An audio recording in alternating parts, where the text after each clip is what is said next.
All right. So there should be some Muzak's playing. It's coming in a little low for some reason. So just, adjust your music as you prefer, as we always do. All right. And let's see. This week's Factspiration. I've been doing so good of having them preloaded. All right. If your character wasn't an adventurer, what would their livelihood be? Seems pretty good. It's pretty simple. All right.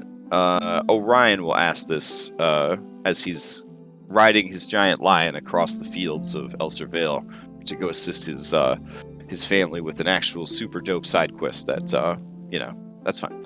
All right, so he's off doing that. And then, does anybody want to recap last week? I'm going to say it's a pretty easy recap. This might be the easiest DM inspiration you've ever gotten, because not too much happened last week. So, going once, going twice. Nobody on the recap? All right. I'll recap it then.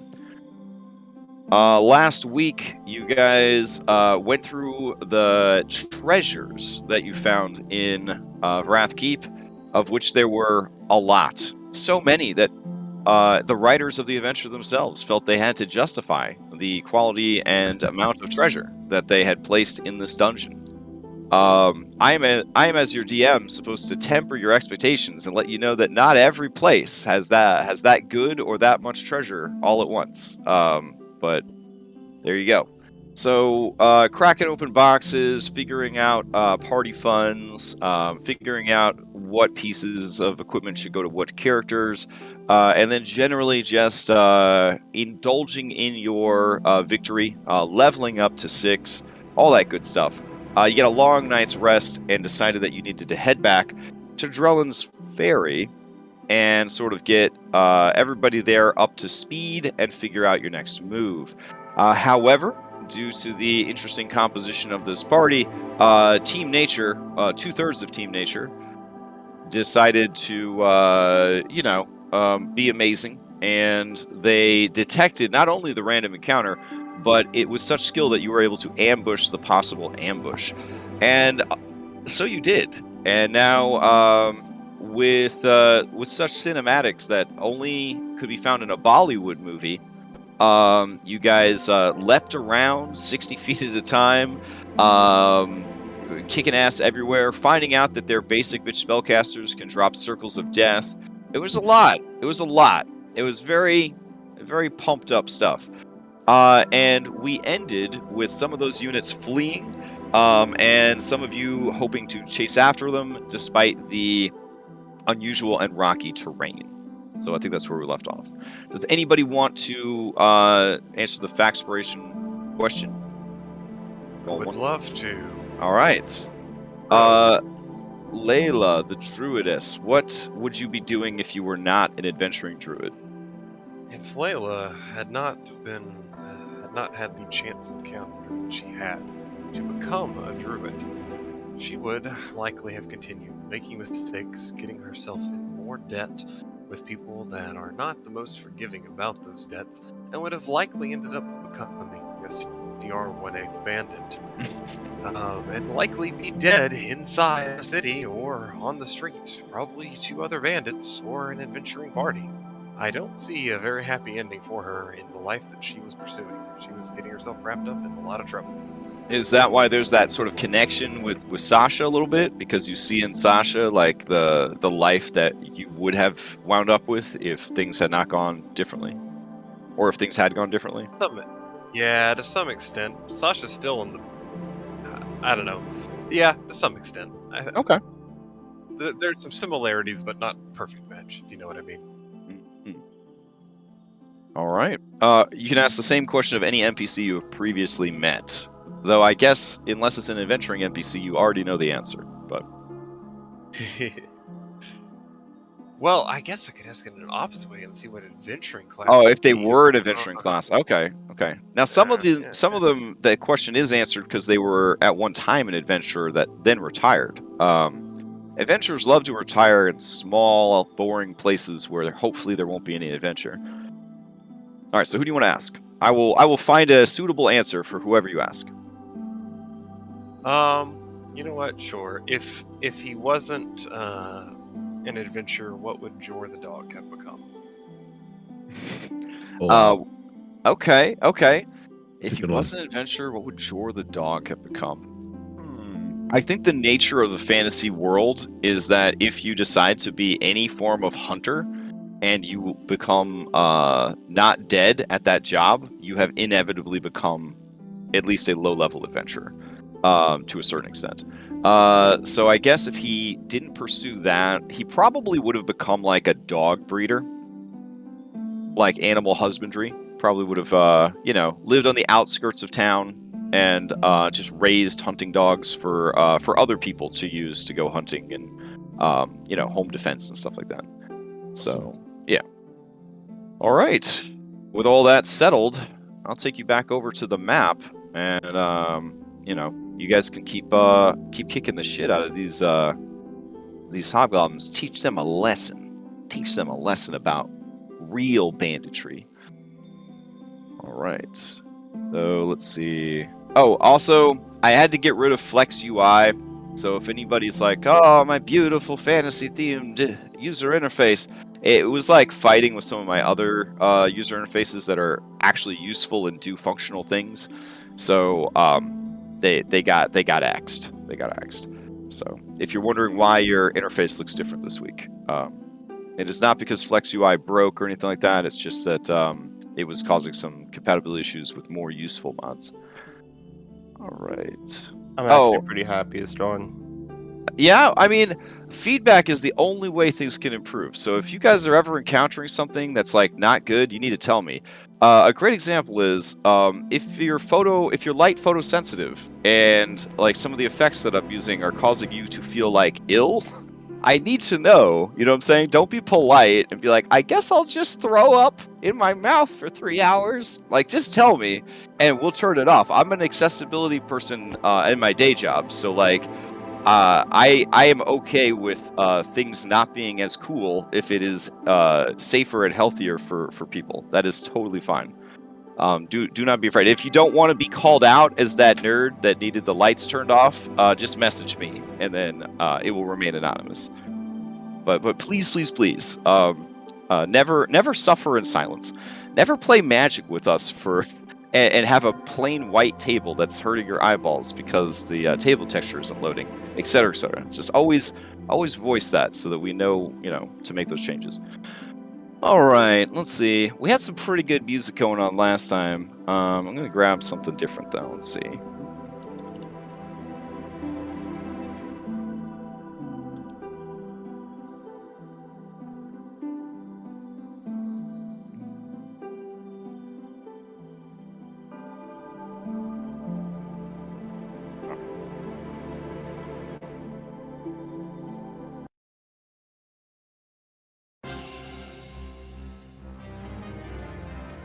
Okay, so we left off with...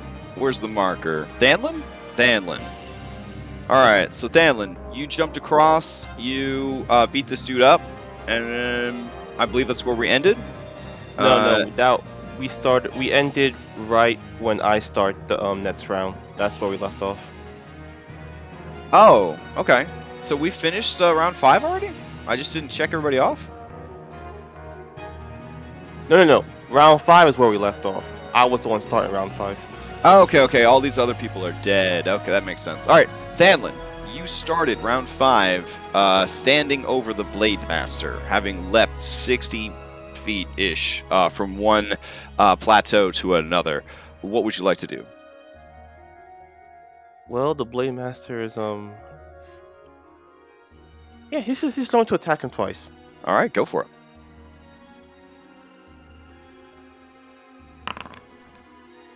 Oh, yeah. 19 is going to hit. Let's see. Reaction. Yeah, I don't think he has his reaction back yet. Because I think he used it on you last time you attacked? Or you hadn't gotten a chance to attack because you jumped over. I'm trying to remember. I believe he still does. Okay. Then Because he he was the last person on round 4 before it went to round 5, so All right, then he'll definitely use one of his reactions to do a retaliate. The attacks will be at disadvantage because prone. Here we go. Oh no, he's not prone. He's standing up. Oh, is he? Sweet. Yeah. Okay. Then here we go. 1, 2, 3. My brain is like remembering a slightly different narrative, so thank you. Here we go. 1, 2, and 3. Yeah, he was at one time prone, but I think he did stand up. Yeah. Oh, right. And then he like nodded to you respectfully, etc., etc., etc. Yeah. Okay. Yeah, and then missed like twice. All right. Tamlin tried to throw him off the hill. That's right. Okay, so they're really locked in some shit over there. Okay. So that first attack, since it missed, Uh-huh. I'm going to use my reaction. Since I do have it back now, since it's my turn. Leading throw. Okay. Please score. All right. He's going to make a dexterity saving throw. Here we go. Ooh, 12 is not enough. All right. So Could I throw him behind me or throw him in front? It says, when a creature within your reach misses you with a melee attack, you use your reaction to try and throw it. They make a dexterity saving throw or move 15 feet in a straight line in a direction of your choice. You know what? I'm gonna throw him back in back in the entanglement. Oh, okay. That would. All right. So you toss him back, so his other 2 counterattacks won't be able to hit.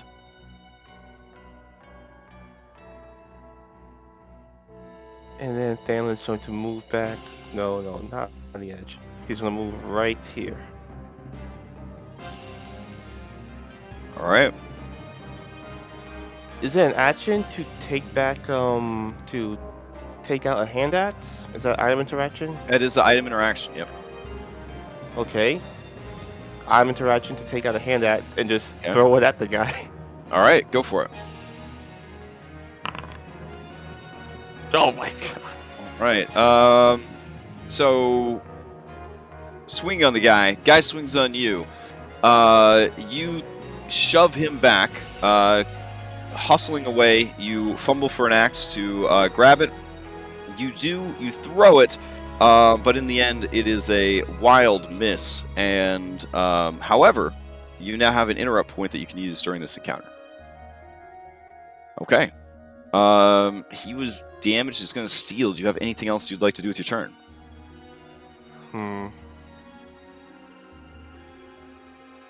No, not really. Nothing. All I'm right. just gonna look at the hand that's down on the ground next to him and be like, I should leave this to Jerk and end my turn. Okay. He is going to start his turn. Going once, going twice, and it's gone. All right. So let's see. Why is he already checked off? Did he go this round? No, you interrupted. That's right. Okay. So undo activation. There we go. All right, so he'll go, and he's starting inside Entangle.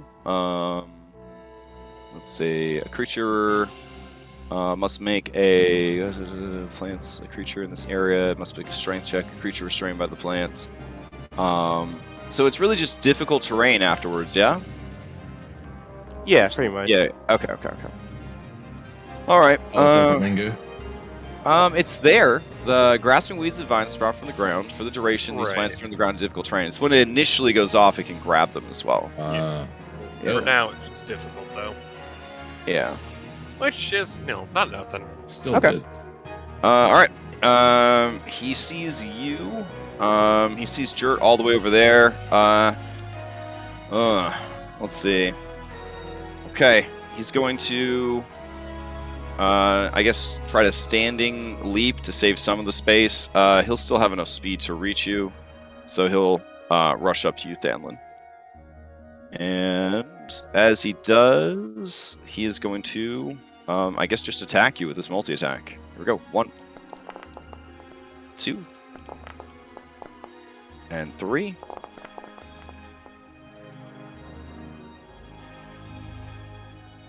Last one hit me for 12. Okay. He will then try to use as a bonus action, disarm and grab. So you need to make a strength or dexterity saving throw. On a fail, he is gonna just disarm you and grab the weapon with his offhand.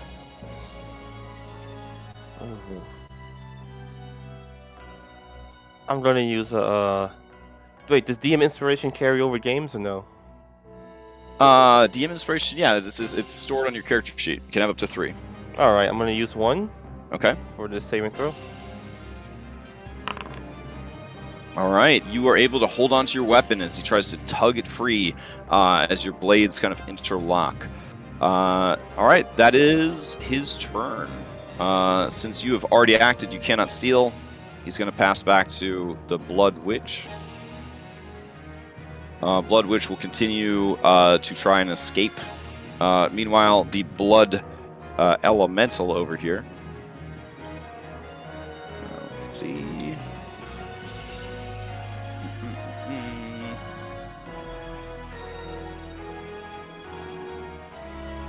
Okay. Alright, so this Blood Elemental is going to... It's already in the space with you, and it already tried to climb inside of you, which is super gross. Creature within their space. Yeah, down here in the pond, there's just so much water being displaced. There's like hardly a pond anymore. Yeah. Struggling like wrestling crocodiles. Ooh. I think he's just gonna try to start killing you. Seems pretty good. All right. Oh my god. Yeah, nothing Yeah, you just fancy kill here. him again. All right, here we go. So this is going to be his blood weaponry. It's the first attack and the second attack. Oh my goodness, those dice rolls. God. All right. Oh my god. So, all right, so the first one we'll do, he makes like a big hammer out of blood, and he mashes you for 14, and then he makes like a big, like, kind of bloody spear out of his other hand and just kind of shoves it up into you for 26 for the second attack. I totally forgot this last week. We're going to do it this week. We're going to reduce that crit. Oh, very nice. With big boy species bonus. Nice. There you Almost go. completely negated the crit damage. Yeah, because that would absolutely drop me. So Right. 1, 17, 27. All right. Ah! Oh yeah. Oh my god. A purple All right. amount of blood. And I guess it will just stay there, all in and around you. Just kind of like a swirling sort of like vortex of blood, kind of like all over your character, trying to climb in and out of your armor and your mouth. It's almost like fighting an ooze, the way the creature moves and tries to attack you. All right, you've been damaged. Would you like to steal? Yes. Okay. Let's see. That brings us to Gerard. Okay, yeah. So he's just flailing with this thing. He's dropped his cooking pan because it's just ineffective. It's trusty. But his new friend, guy, had thrown down, I think, a gauntlet or something that had some magical in it. So he's gonna reach back and just grab the gauntlet and try and slap this thing across the face with it to get it off him. Okay, you plunge your arm down into the muck and water, and kind of feel your beefy giant hand slide into the gauntlet, and it is almost a perfect fit as you kind of close your fingers into a fist and then pull the gauntlet out of the water. Oh, there it is. Okay, they did give it to me. All right, cool. Wham, and then we'll try and bonk him with it too. Okay. Oh, never mind. As you close it into a fist, a blade, almost like looking like a stinger from an insect, comes out of the sort of wrist area, and be the top of the hand. The top of the hand, and just kind of over your knuckles. However, as you try to stab this thing, you are just swinging wild at this point, as this creature is all around you and trying to basically enter your body and sort of explode you from the inside. It's a pretty terrifying fight. Yeah. It only does one. Is it only dex weapon? It is a finesse weapon. So it shouldn't just be set for it should do strength or dex. Okay, it probably didn't help, but Okay. it would be a 7. That's okay. I rolled a 2. I missed anyway. But then he's gonna reach into his pouch and take a bite of something real quick to gain some free HP. Okay. Nice. I went ahead and toggled it. It was set to Dex, so I toggled it to default. So since it's finesse, it'll pick the right one now. Okay. All right, sweet. Nice. When all else fails, you reach in and you grab pocket chicken, and who would you look?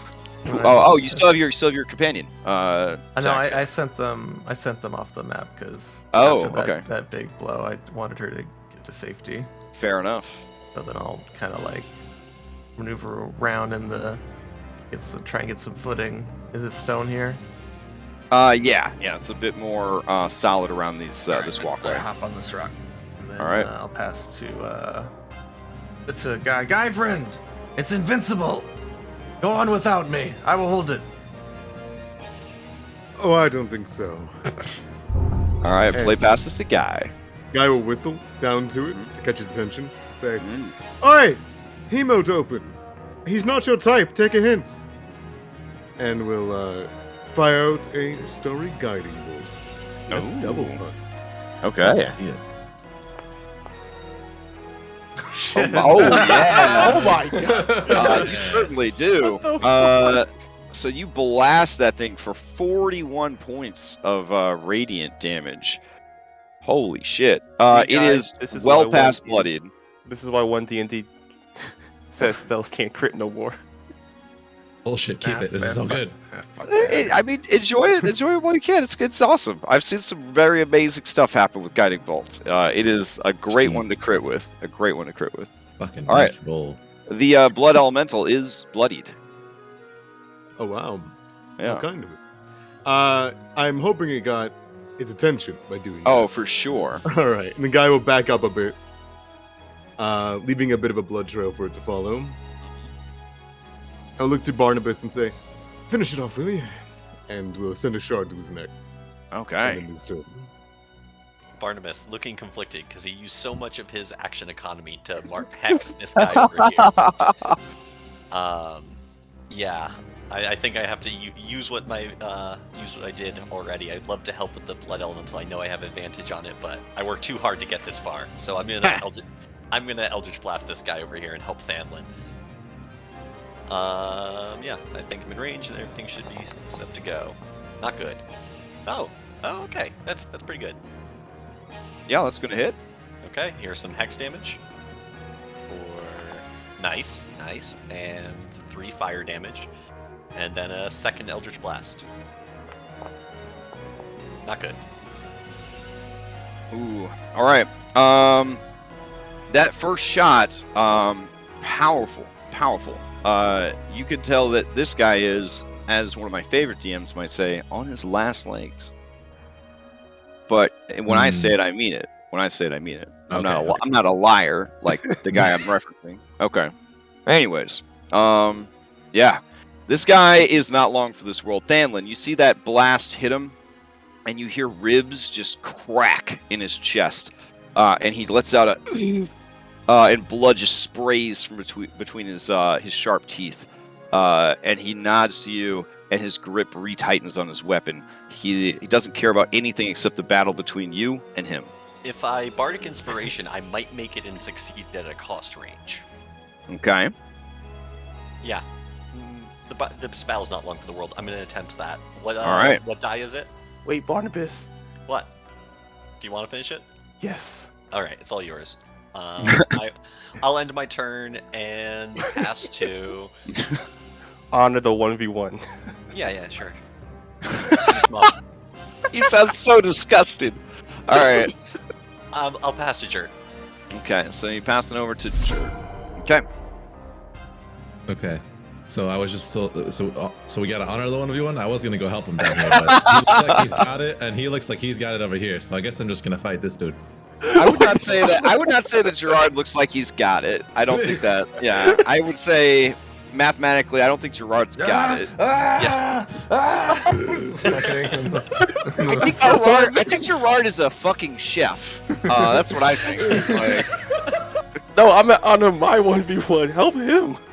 Okay. I'll try. The last time I tried to leave, this guy fucking grabbed me. So Yeah. I'm gonna try again. Oh, you're gonna try again? All right. Yeah, I'm gonna Yeah, I provoke by remember. running away. He was All so right. disappointed that you tried to leave. And Yeah, Goblin, he really looking good at me. Goblin, he says no, and he reaches out for you. Oh, not Alright. great, not great. Uh-oh. You'd Alright. really have to flub this one. Yeah. If you flub it, it means you're in love with him. Okay. All right. So you escape. His I'm gonna heart turn away from him. is broken. His battle heart is broken. All right, and then I'm gonna run to the edge here, and still under the effect of the jump spell, I'm gonna leap onto this thing's fucking shoulders. All right. I mean, it sort of has shoulders. It's a big Spider-Man fan, so it's kind of got like a humanoid shape. Yeah, go for it. Sick. All right. Midair, I'm You gonna want toss to take both my fall? weapons at You him. want to take some fall damage and use the secret Dragoon rules? Always. Okay, so that's going to add another. We'll say you got 5 feet of air, so that'll be 4d6 extra damage. That you will take, but it will take if you hit. Let's do it. I haven't been hit yet. All right. All right. I guess we'll also bonus action move my hunter's mark to him. Okay. I know he has advantage, but seeing this coming, because I have to do it when they're about to make a saving throw, I will twist the stars and Cosmic Omens to add a d6 to his attack roll. Ooh, Oh, hell okay. yeah. Nice. Sweet. Here we go. So +4 on the first attack, which is this one. Oh my god. Ah, you didn't need it. It crit.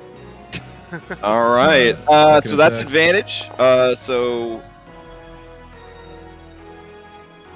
And okay.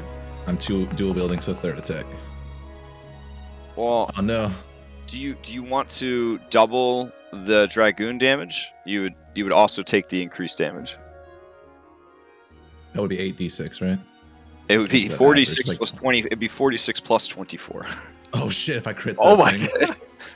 Do you- No, I think we'll just do flat What? damage there. Well, All right. How many hit points do I have? Hold on, let me see something. 52, and I got like 5. I could almost die. Fuck it. Yeah, I'll do it. Oh shit! All right. Yeah, he So- leaps through the air, brandishing both of his weapons for melee attacks, and comes in at this thing, drawing so them you're- both together. So do you have your hunter's mark, right? So that's another Right. D4. Okay, That's a so give me D6. D6 plus 6. So Alright, give me a D6. 4. So 10 more. Okay, so that's 47 plus 13. So that's what 60 points of damage. And From then- that first attack, he's dead, bro. Hell yeah. Okay. Then that means You I just can use my land second- in him, and there's like a fucking cannonball of water and blood that just goes fucking. And then I take 37 damage as I fucking collide into the pond. And here. it just starts raining blood just down from the geyser of your cannonball. Yeah, he lands in this pillar and like splash of blood and stands up from it, bloodied himself and just panting. He looks to Gerard and says, "Are you okay?" Wonderful. And then he raises his sword and with a second attack, oh man, that guy, he's up the cliff. I don't think I can see him, huh? Now, when you let's see, from Alright, the let me- ground, I yeah. have to move my elevation. Those of you that's who right. can see Deniable Soldier, he is staring down at Chirp Bandon with stars in his eyes. He's never seen such a great warrior before. To die to this foe would truly send him to the battlefields of Acheron, a hero. I don't think I can see anyone. I think that's it for me. I can't use my second or third attacks. So Okay. I will You instead. sure you were not a Goliath in the past life? I was trained by one. And then he passes you a healing salve that heals you a D4. Oh shit. Oh, subtle lore drop there. Subtle lore drop. Very nice. And I'll Okay. pass. Yeah, Gerard doesn't think twice. He grabs it and like just runs it across his face. D4. There you go. Yep. Oh yeah. All right, and then I will pass. Oh, I hand you a chicken. to- Trade. Thank you. I use my bonus action, so I can't eat it, but I'll hold on to it for now. Yeah, there you go.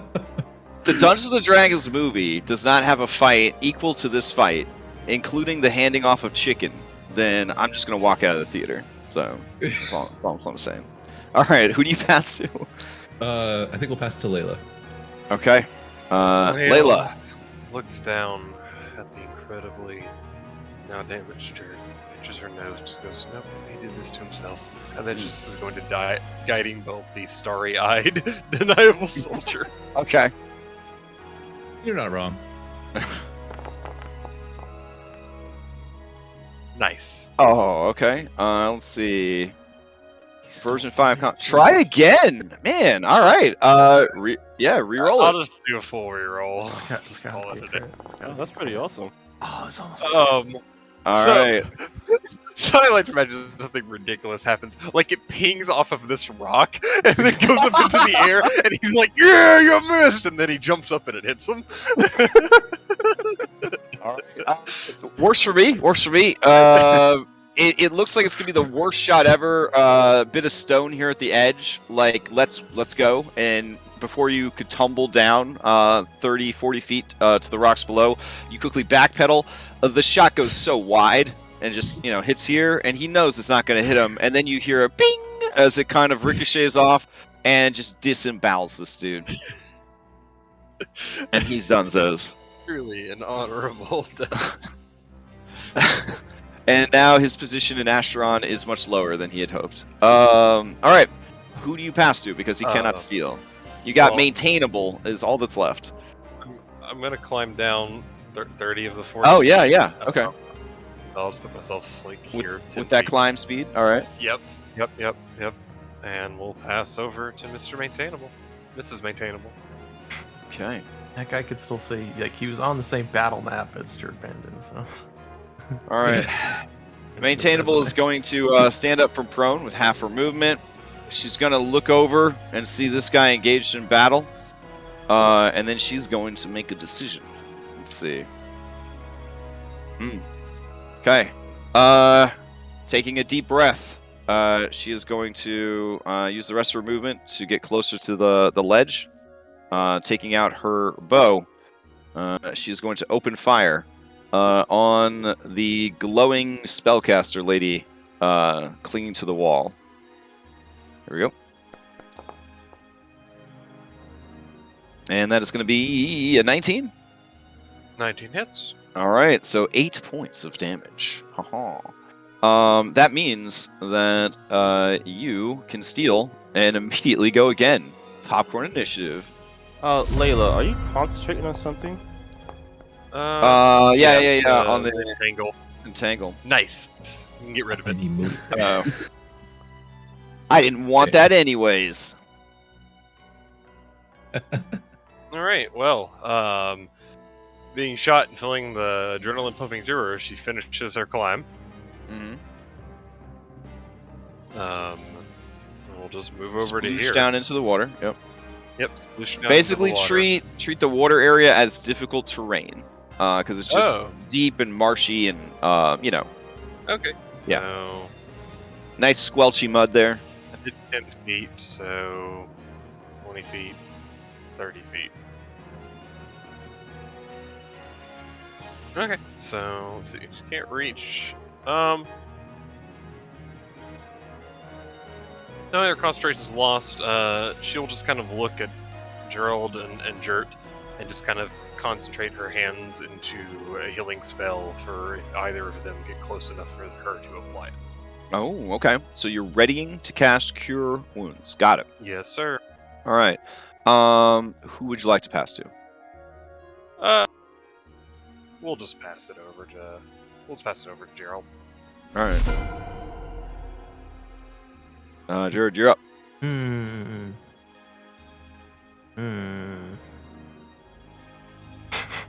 Yeah, I'm doing the same thing in my head. Like, She hasn't explicitly stated what she's doing, so yeah. I don't think Jerk gets it. Big glowing golden green. Remember, you could free banter in between turns. Like there's no restriction on just combat chatter. Yeah, combat chatter is okay. Okay. The last time Golden Light came out of Layla's hands, the person up here fucking exploded. So Yeah. Yeah. You know what? Oh my. Mulling that over his options. Yeah, but you She killed him narrows last her time. eyes, seeing you give that expression. She's like, "I'm not going to fire a bolt at you. I'm trying to heal you." Oh, wonderful. Just, like agitated. Oracle. Thank you. And here you go.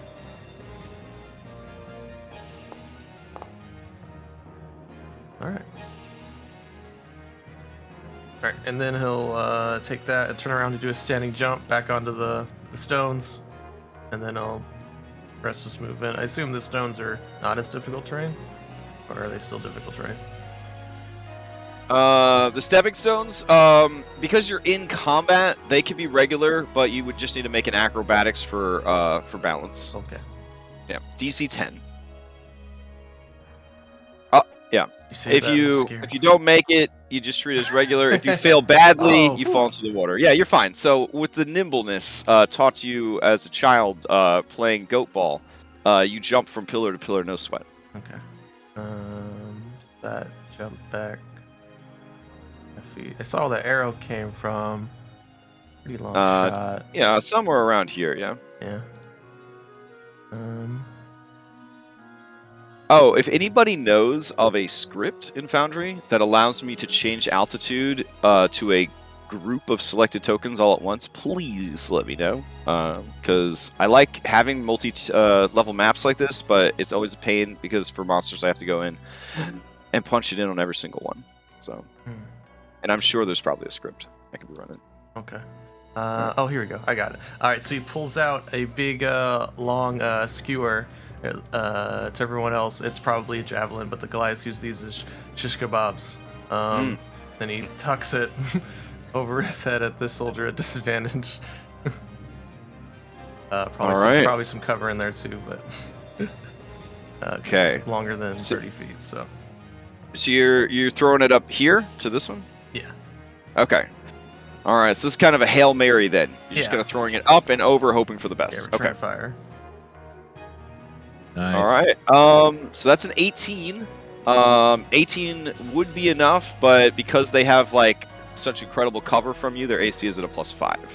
So you kind of throw it up, and Thanlin, you notice, holy shit, that thing comes right down, like right next to her. Like she looks over at it, like holy shit. That was almost a perfect blind toss. Damn. Yeah.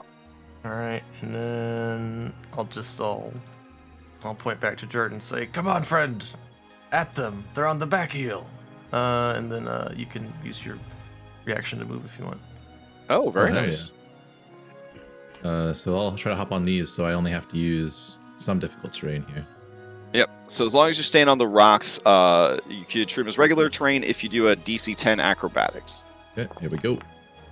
I think I got it. Yeah, no issues. Hell yeah. So that's gonna be 10. Plus, never forget your ability to just jump. So, like, you got to this rock right here, you could just, jump to dry land. That's gonna be my question. So this now is my running start. My jump distance right now is tripled, which means my high jump is 63 feet. All right.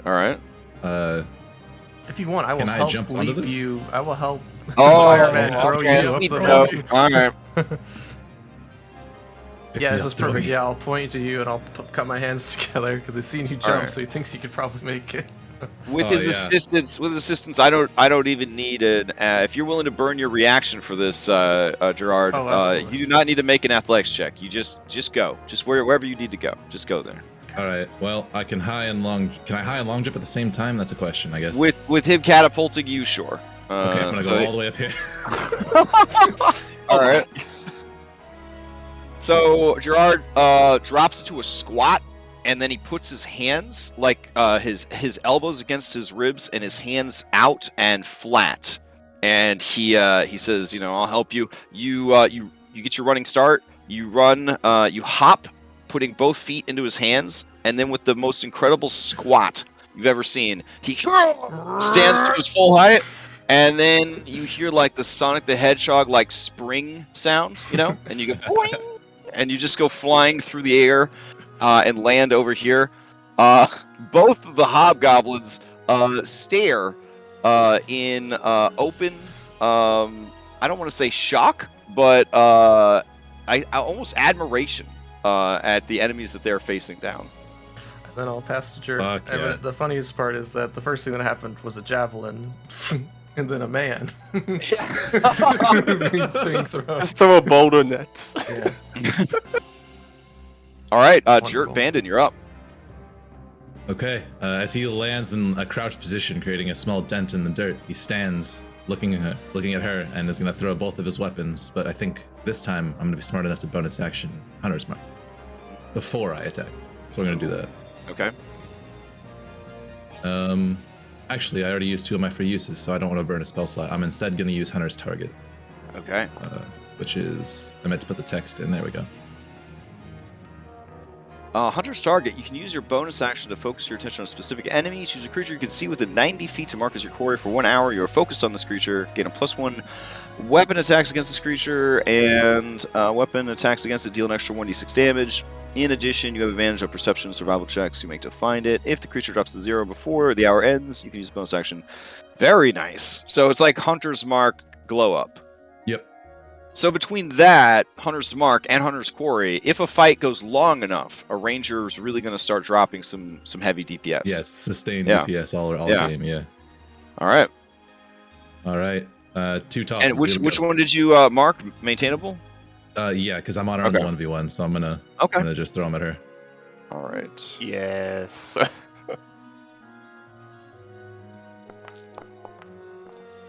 Oh my god. Okay. How does she die?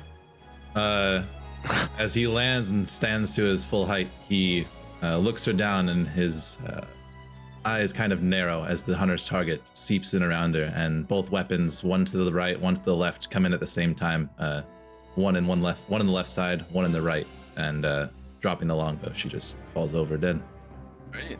Both of the weapons dislodge and return to his hands as he looks down this way and waits.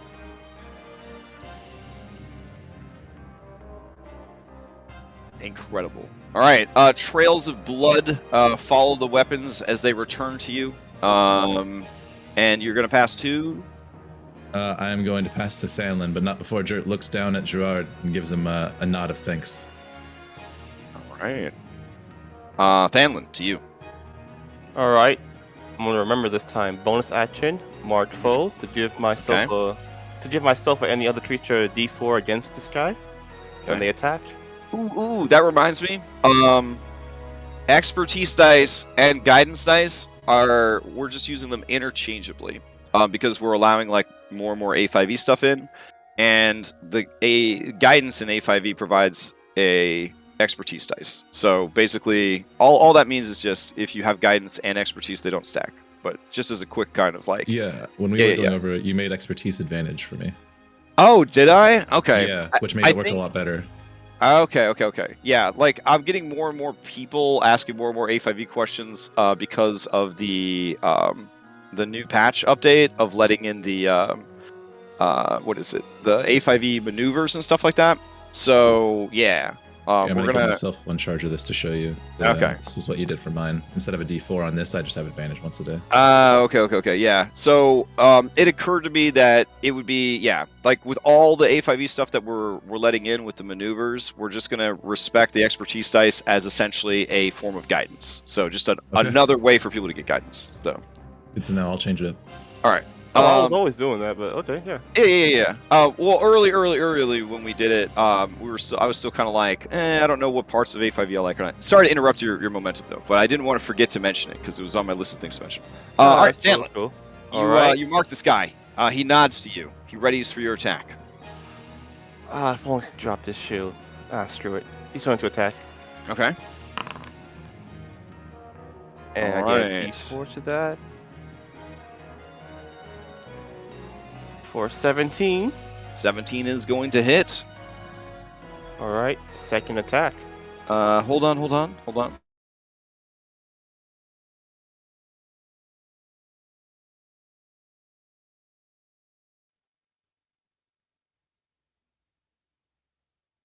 Hello? No, it wasn't just you. Oh, okay.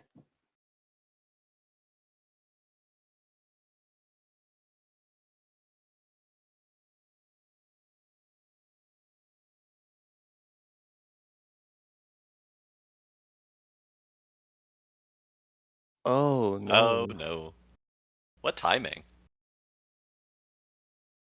Oh, okay. He's back on. Everything's rebooting. Yeah, just power flicker. All right. Short intermission. Can we get some elevator music? Do do do do do do do.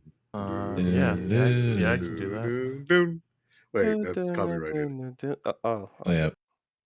Sorry, I can only copy things. I'm playing Guy today.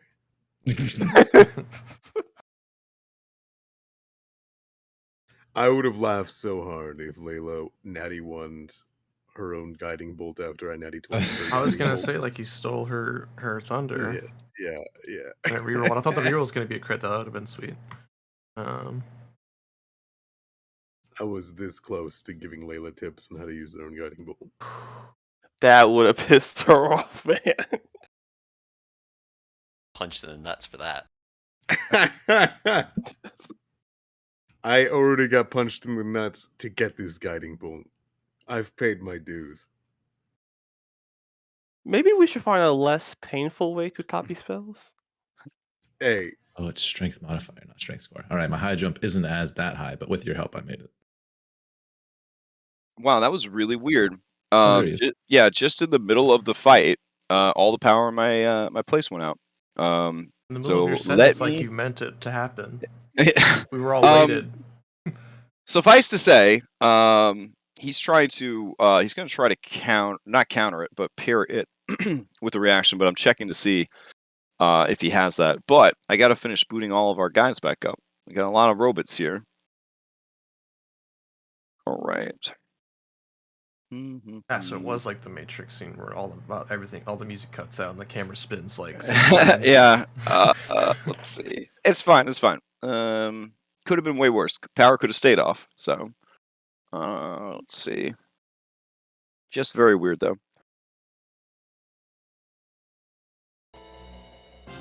All right. Can everybody hear the music? Yeah. Yep. All right. Sweet. Okay. Then we will continue where we left off. And let's see. Oh yeah, this guy. He gets attacked. He checks his shit. He actually does not have a parry. He focuses entirely on retaliation, and of course his hobgoblin racial. So, Theanlin, that first hit is enough. How do you take this guy out? A simple slash across the chest. I don't mean to mutilate the guy. Just give him a quick warrior's death. Okay. All right. As your blade strikes, he closes his eyes. He lets out one long gasp as blood flecks his lips and teeth, and he collapses on the ground. Before his eyes officially close, I tell him, "You did good." All right. What now? He's going to move over to Jert and just ask him if he's all right. Jert is breathing heavily, but he nods and says, "Yeah, I'm good. Where'd she go?" And he looks off in the distance of the tree line where the bloodcaster went. Okay. Just as a passive kind of perception thing, you do not see any sign of her. Who do you pass to, Theanlin? I'm going to pass to Barnabas. All right. Barnabas, you're up. And I'm in a tree. Yes. But it looks like everyone's gone. From my vantage point, there are no more enemies. And our plans to pursue this blood witch. I think so. We can catch her. Oh, Once I find her tracks, I can't lose her. All right. Well, then I'm just gonna try to avoid some fall damage. I think I'm gonna Misty Step to the bottom of the cliff. Yeah. So I'm gonna pop down here with my bonus action. And then I'm going to use my movement. Am I in difficult terrain because I'm in water? For sure. Yeah. I mean, yeah. Even in this little stream area, it would still be difficult terrain because it's like uneven footing and stuff like that. Well, I was here. Would this? I can move 30 feet with Misty Step. Could I move out to here? Like, yeah. For everyone else, this is difficult terrain. For you, it is a swimming pool. Yeah. You small boy. How does it work with Misty Step and elevation? Like how this was a 30-foot drop, So you could Misty Step 30 feet, and then you'll just fall the rest of the distance. then I would take the fall damage. I mean, you're falling you're falling into water, so I would say that the water will cushion the fall. Okay, then I would pop Okay. out to there. All right. To there. Wait, no, here. And then I'm going to use the rest of my movement to try to get up on this rock. All right. Which is doable, I think. That's half Okay. movement. All right. Yep. Swim over, pull yourself up onto the rock. And then I Okay. guess I'll just use the rest of my action to dash to down the plank. All right. Give me acrobatics to navigate the rocks at normal speed, unless you just want to take it slow. I think I pull it off. Oh, no problem. No problem. All right. And then I'm gonna make it to the end of the docks. I think right there. And that's Okay. my turn. And I think Guy. Passing to Guy. Guy is going to come by over here. He's going to take an action. He's going to look down to Layla, and he'll jump down the side. And when he does so, midway through, he's going to copy her climb speed. And so this Okay. mirrored version of her hand will appear, and he will use it to drag himself down without taking too much damage, if it's possible. Yeah, sure. All right. And once he gets to the bottom, that's his turn. He's going to keep moving. I'll pass to Drew. All right. Let's see. Jert, I think it's already gone this turn. Well, so you Yeah, just we've all pass. gone. Yeah, pass to the Blood Witch Oh, and my bad. end combat. There we go. All right. So if we're out of combat, Jared's gonna start looking for tracks that she ran off in this direction. Okay. Be careful. She might have another nasty spell up her sleeve. Right. Layla And he was pops his own going- healing self. Layla's plan was to help get everyone up using giant owl form up onto the ledge.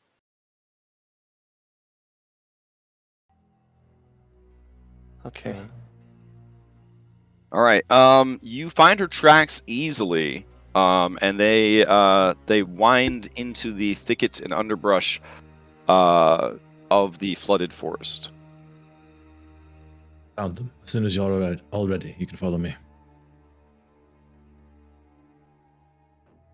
Yep, and scamper up the hill after Jert.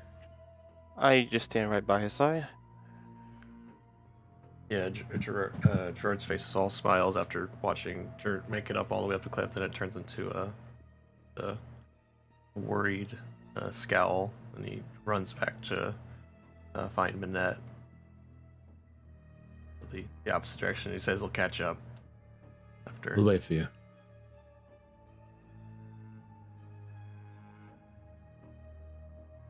He's just profusely apologizing to her for you're that close to danger. Yeah. Can I spend a minute? I just need to let the adrenaline flush out for a moment. Sure. As soon as everyone's here, then we'll go. But until then, let's rest. She says something very fangirl, to the effect of when she's with you, she's never in danger. Oh. Oh. It's complete opposite.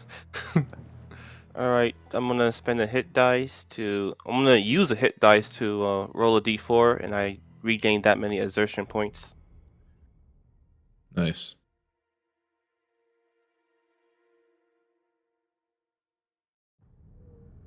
Here, I'll take that glove. Whoa! I assume that blade's pretty dangerous. With you. Yes, I give it 4. Oh yeah, I'll hand it back to you. Careful. Collect his pan.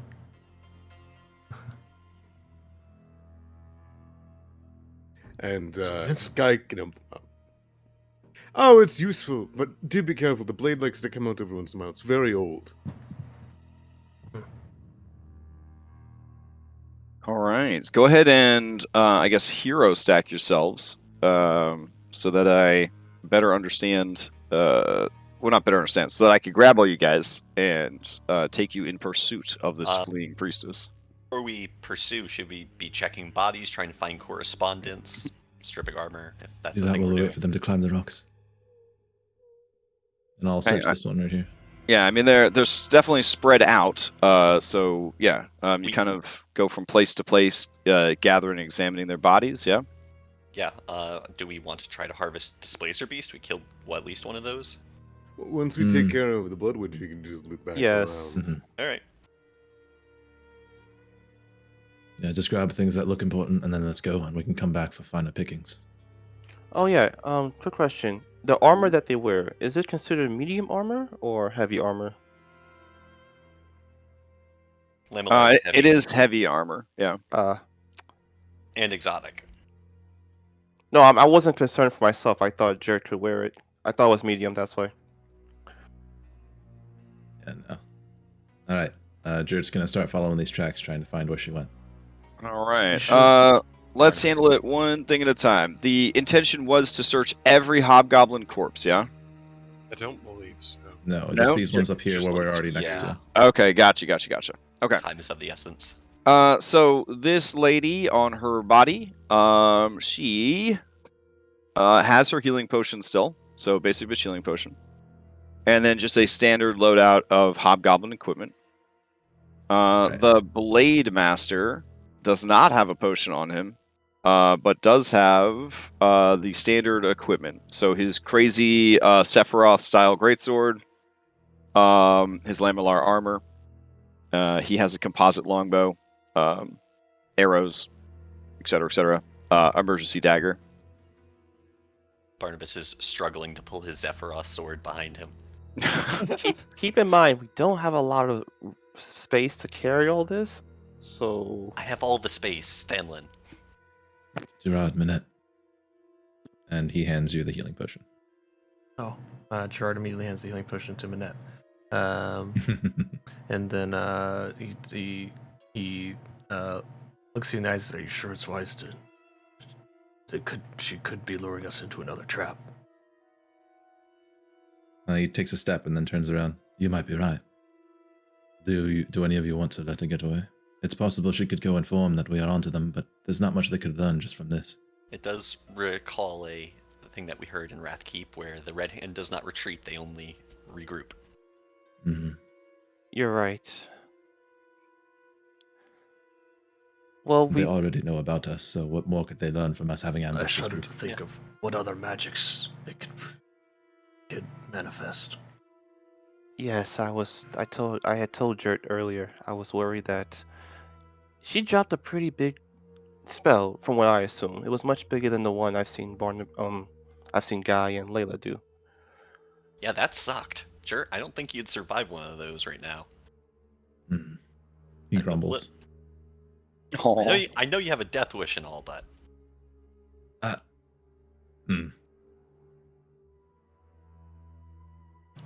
Real quick, All right. are potions like super value or like very they're hard to find? No, we got a bunch. Oh, okay. They're not hard for the Red Hand to find, apparently. No, I'm just making sure. Yeah, yeah. Because usually they're a precious resource. So yeah, I will give the potion to Minette. And then is Yeah, it? we have, are like, we 7. are you using the hit dice one? Yeah. Oh, cool.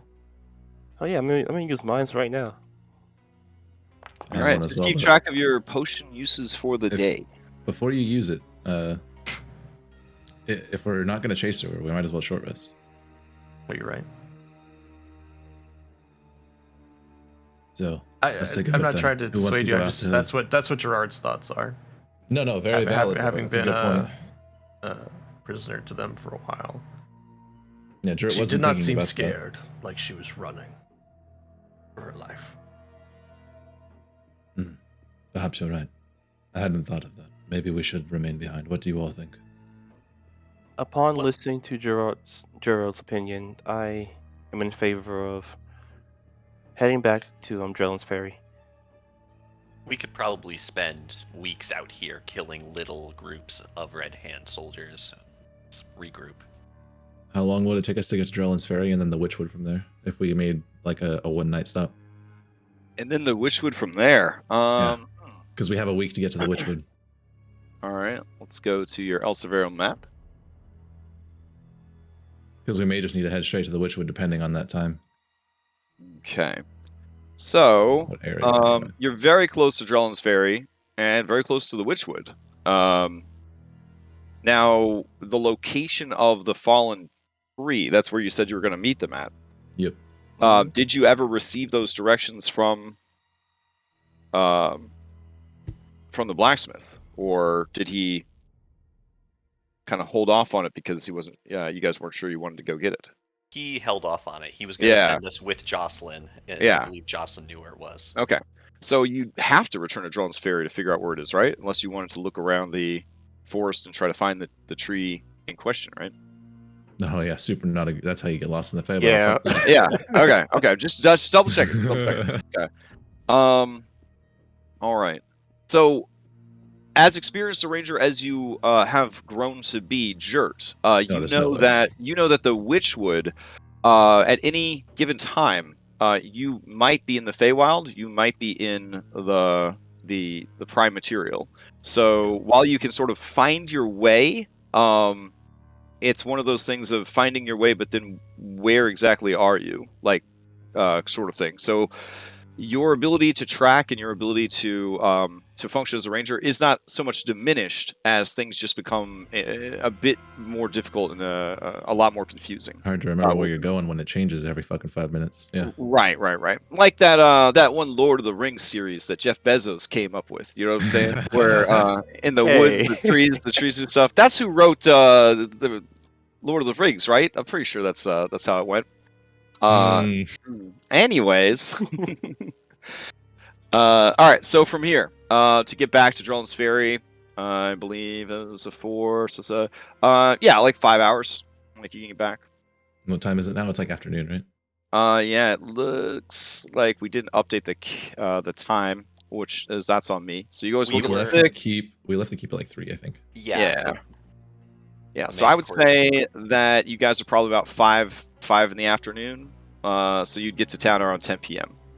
We should push back to town then. But on the way, we need to think about how we're going to convince them to give us the directions without telling them that we're not going to bring them the tree. I kind of have a plan for that. Okay, I'll leave it to you then. And he smiles and puts his weapons away and starts walking back to town. I owe Morlin an apology.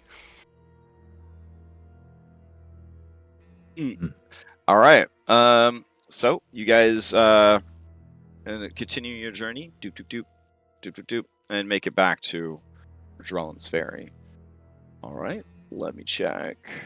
Drellin's Ferry, activate. All right. Let's see. Gerard, feel free to drag yourself out anywhere you want onto the scene. And I'll go ahead and grab some music. I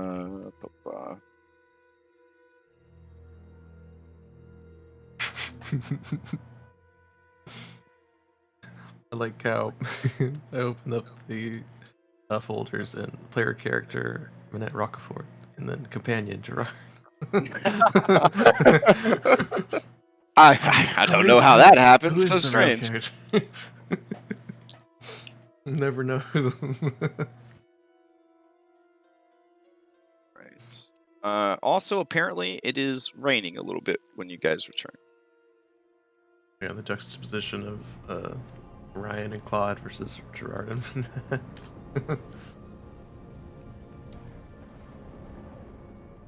Okay. So you guys arrive back in a town. Oh, I have a little night, some lights set up. Let's turn on nighttime. It's fine. Okay. Where to first? You got to take the ferry to get across, and it is late at night. God, would they even run the ferry past 10? If not, we're taking that fucking boat, boys. They did promise us. We got a former town guard. Fuck it. Yeah, I think at 10 p.m. honestly, they probably would not be running the boat right now. So yeah, there would be some very very talented town guards there though, guarding the ferry. All right, Insipid and Civil Guard are waiting for you at the ferry. And Insipid looks at you guys and just shakes their head like, oh man, they can't believe that this is happening. Jeez. And he just says, ferry's closed. Closes at 10. 10, 11. You have to come back in the morning. We need to get across. It's a matter of urgency. Danlan, can you... The civil guard says, the rules are the rules. Sorry. I think Ben Sterrel has some stable rooms you could rent. Sleep on the hay, or you're welcome to camp outside of town. It's not against the law. Is the boatmaster still here, around somewhere? No, I mean, dude works a long day and a hard shift, but he doesn't work like from dawn till 10 p.m. So he's already back at his house asleep. Very well. Tell Sorana that we have arrived, okay? How? We're on this side of the river, and it's late at night. She's probably asleep. Oh, that's right. Wait, so This- if something happens to the other side of the river and you're over here, you guards cannot help them. Well, we have a series of torch signals that we do for But the you guys couldn't on the cross other the river if side. you needed to help them. Or yeah, I mean we can. We're the guards. And so if I told you that the city is in danger and we needed to inform the council immediately of information, you wouldn't let us across. Oof. Gosh, hold on. They have a guard huddle. And then go get the boat. Okay, let's go. Yeah, All right. go. They This don't guy know comes they don't know back where and Bastos are.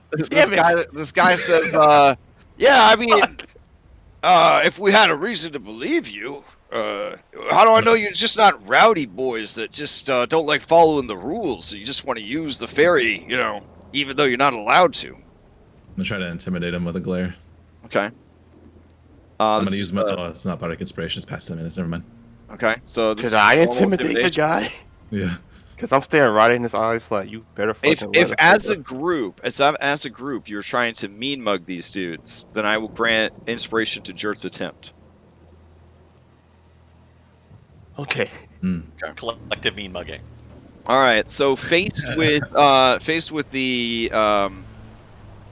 the terrifying display and large group of rowdy, blood-covered people looking like you just came out of fucking Dragon Age. You just fucking got ketchup spattered all over yourselves. This guy says, "Wait, aren't you Thanlin Vanderbilt?" Yes. Yeah, that's right. Hey, this guy used to be second in command of the guards, but only for like a couple of days, I guess. Couldn't handle the pressure. Then he quit and became an adventurer. Oh yeah, well I mean it's on you, Danlin. I'm gonna pass the blame up the chain, as it were. And they move aside so that you can use the ferry. Hey, guard. What's your name? What's my name? Yes, your Name name. and badge What's number. my name? Yes, your name. He takes off his helmet.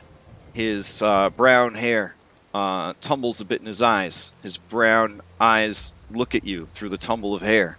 He has a 5 o'clock shadow, and he looks like the most normal human being you've ever seen. And he says, "My name's John." I'll remember that. And then the other guard says, "Well, tell him your last name."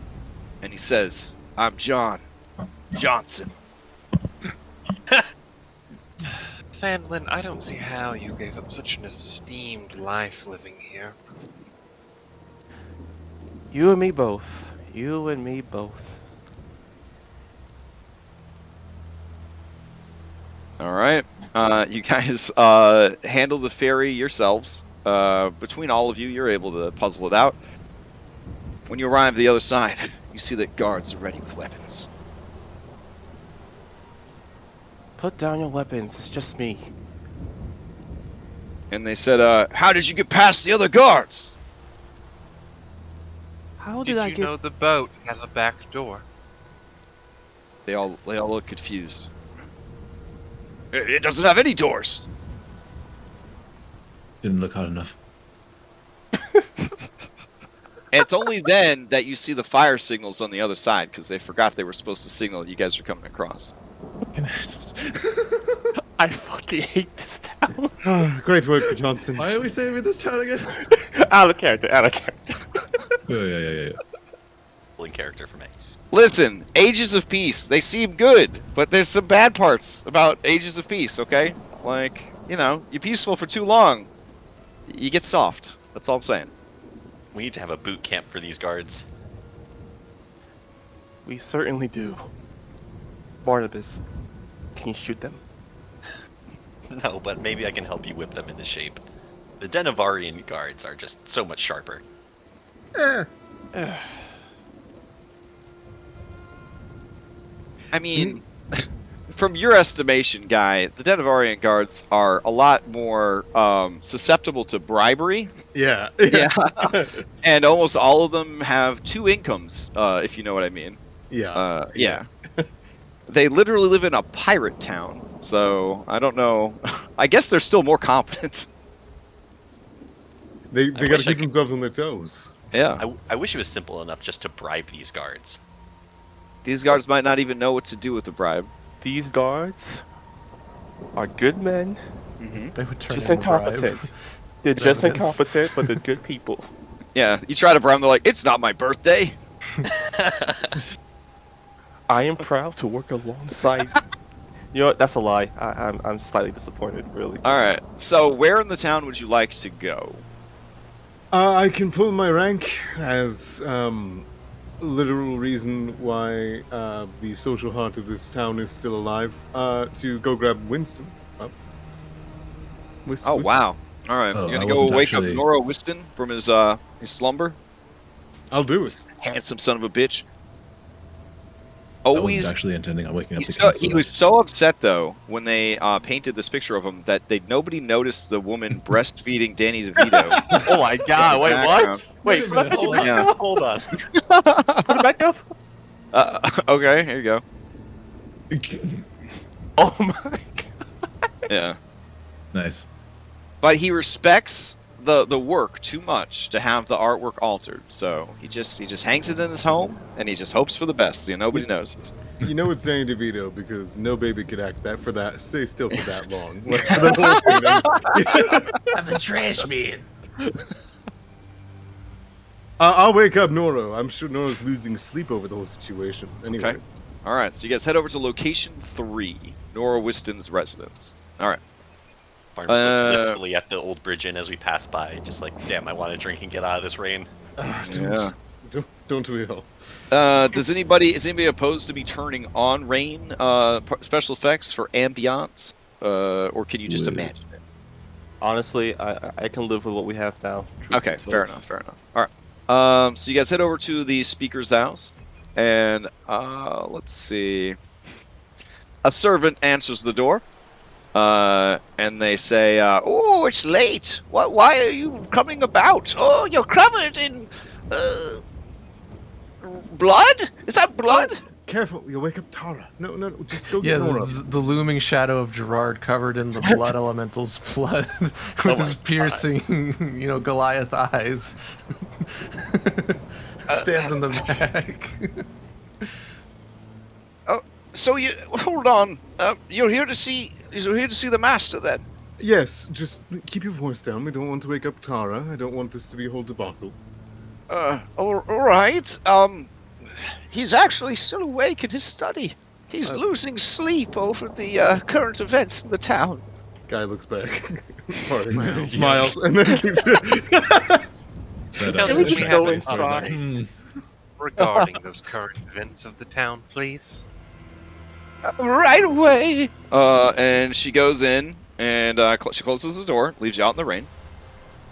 And then about we'll say about 5 minutes later, she comes back and says, "He'll see you now. Come in.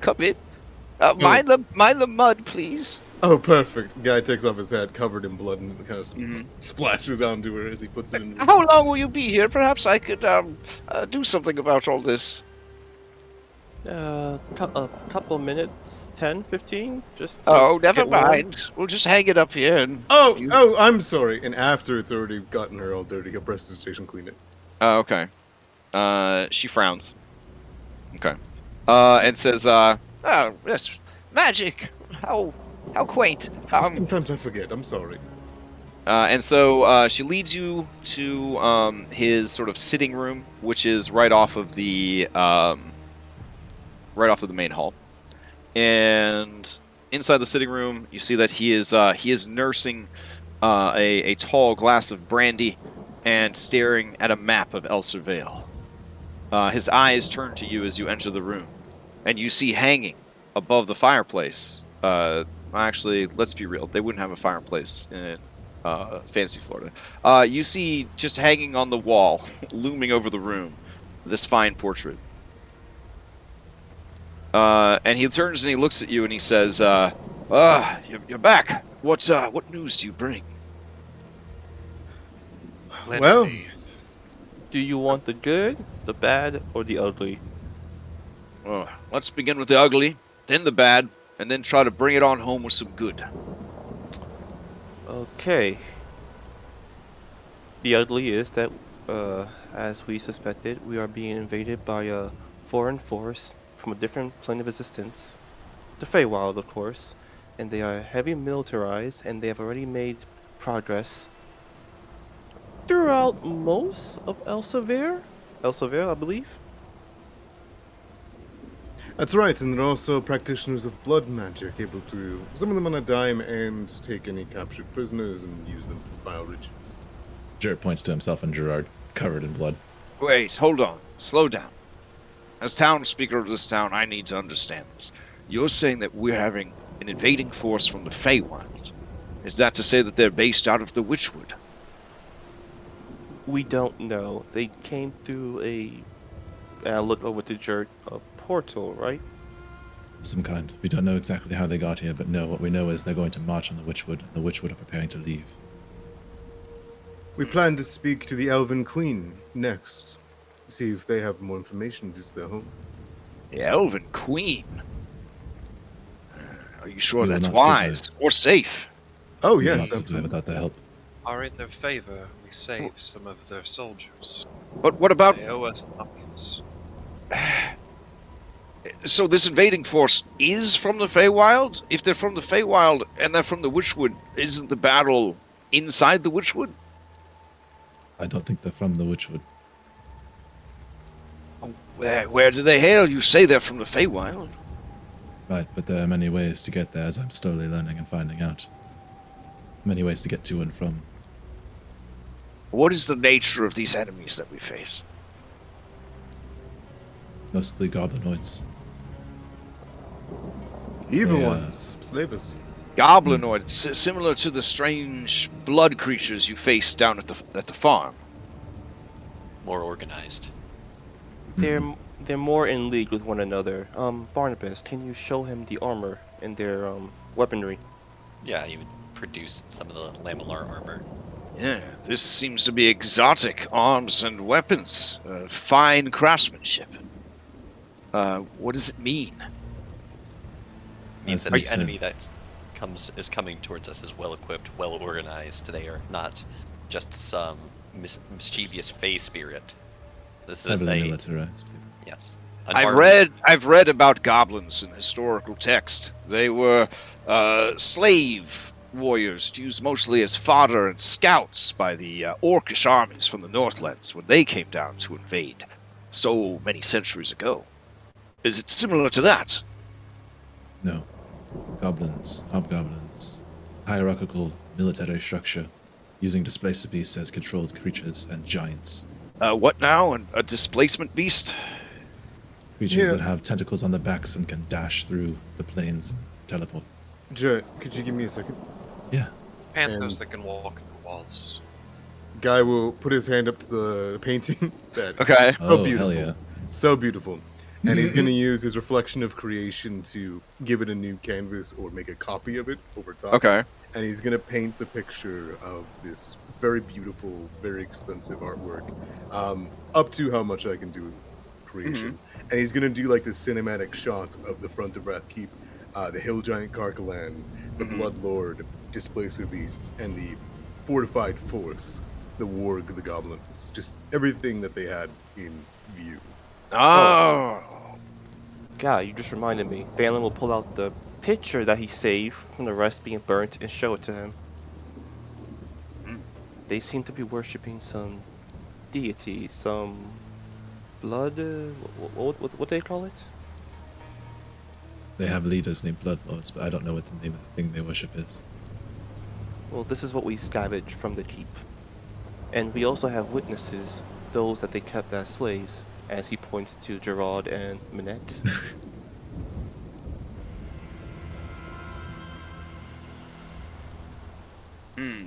And you can corroborate this is true. Looking to Gerard and Minette. We're new to this town. We were on our way here before we were ambushed by this force. And then he'll describe how long he was there, kind of the general thing. He kind of looked to Guy and see if it's okay to mention the dragon, or if that's gonna freak him out. Kind of shrugs and Okay. There was also a dragon. We fed at dinner. A dragon? That's not featured in this incredible painting. Oh, that was some weeks back. Well, there's been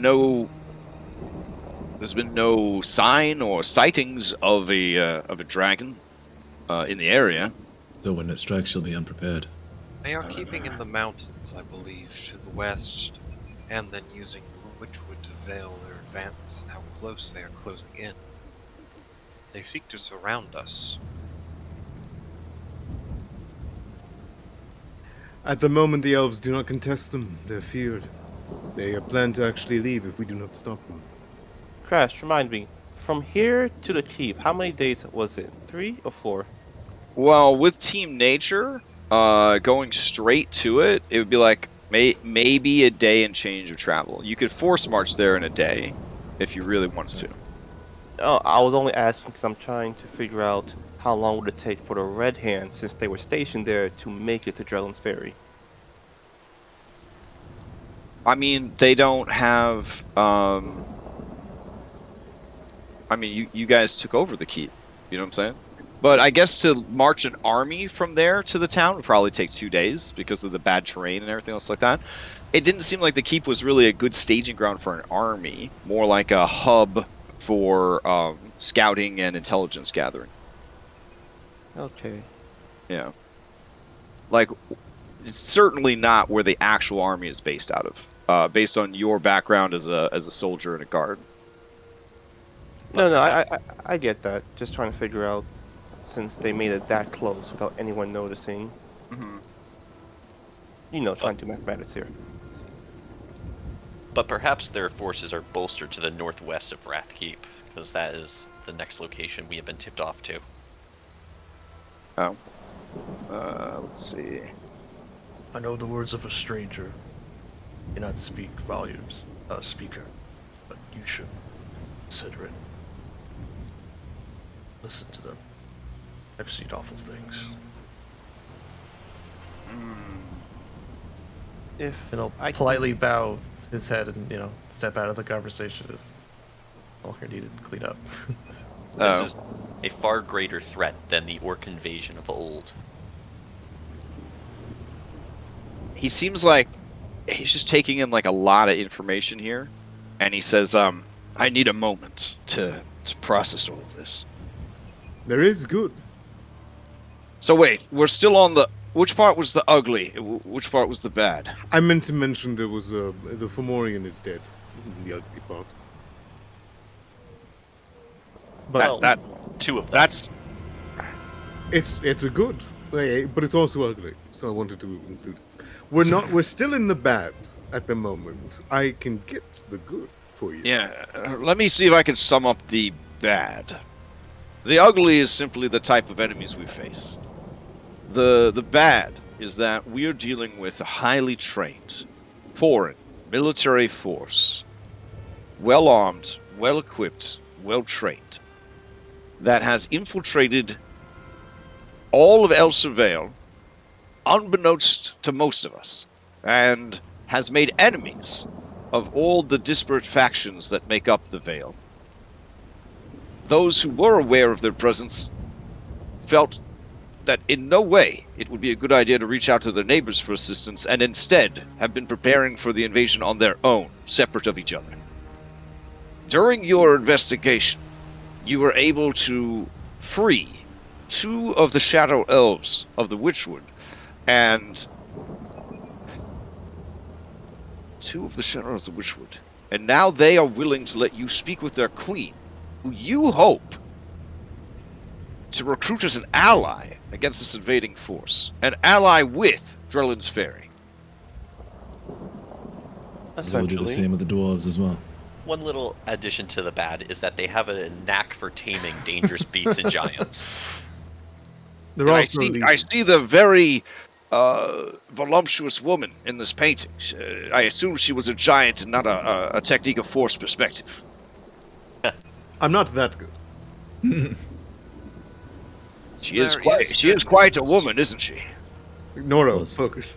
Oh, right. Tara's in the other room. She's carrion now.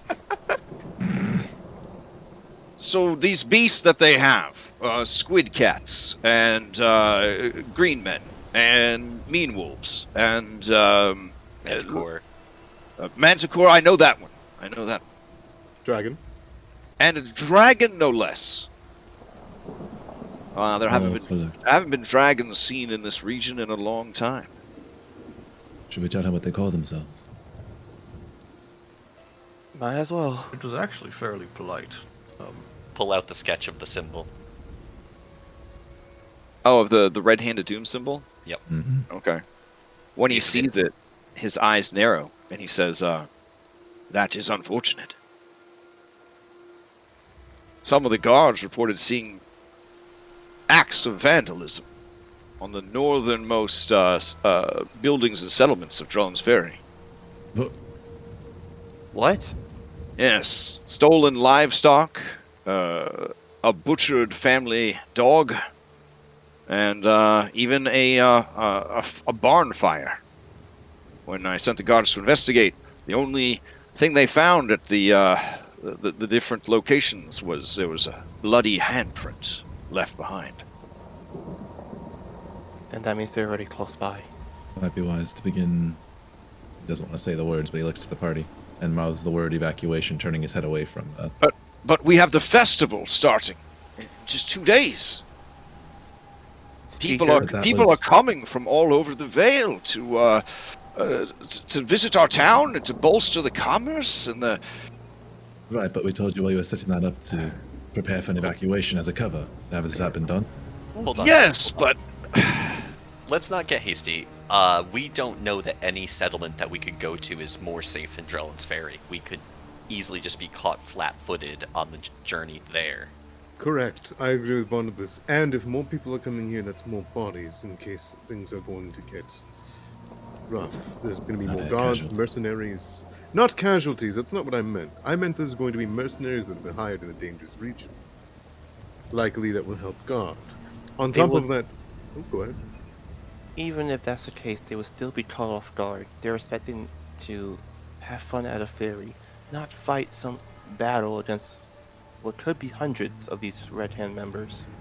I'll Or let even- them know during the festival. That's I can talk to the local wizard, Satirin, and we can talk with the captain of the guard to make sure there is something appropriate. On top of that, we also have more of a force than we realize. Because, Noro, we have made an alliance with Warkle now. you did what? We were successful. That bandit, that terrorist.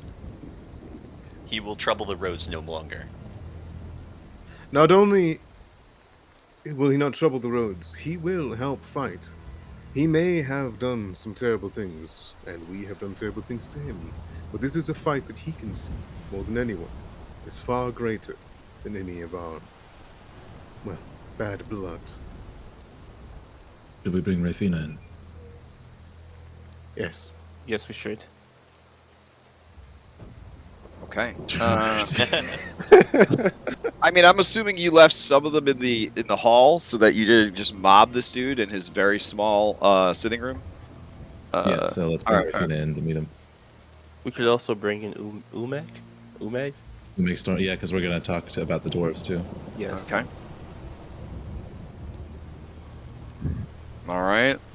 So first, Rafina comes in, and Noro just kind of freezes up and he says, another giant. It is good to see you. Welcome to Drellin's Ferry. I am Nora Wiston, town speaker. And she looks to him and says, let's see. She looks at him and she says, I am Rafina Duskfate of the Fearbolg, servant of Warkelnaw. I have journeyed with these heroes to learn of your people and of the other cultures that share the veil. But more so, I am here to stop the invasion of the Red Hand. Everything they say is true, and all of the acts of terrorism and banditry which you and your people have suffered was misdirected desperation on the part of my people. Long have we known of this coming threat, but so disenfranchised and separate have we felt and lived that we felt no one would believe us nor meet with us to parley. We took matters into our own hands. We were selfish and short-sighted. These heroes showed us that. If we have any hope of surviving the coming storm of war that boils out from the west, we must work together.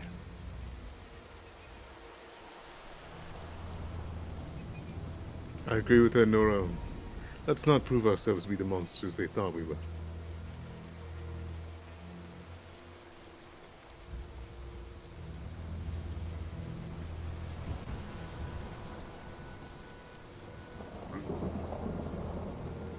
I guess we haven't technically said it yet.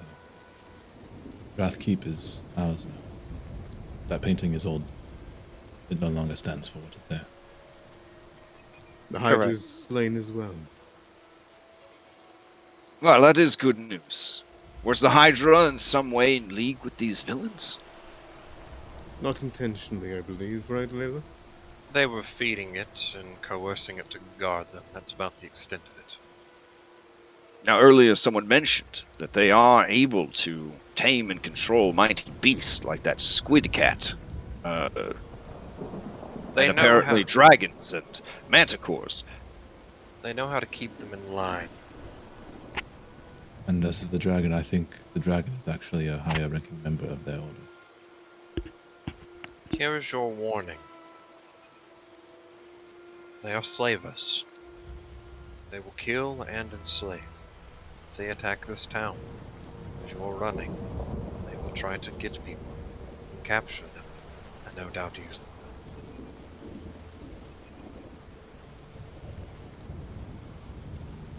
One who resists can expect to be met with cruelty.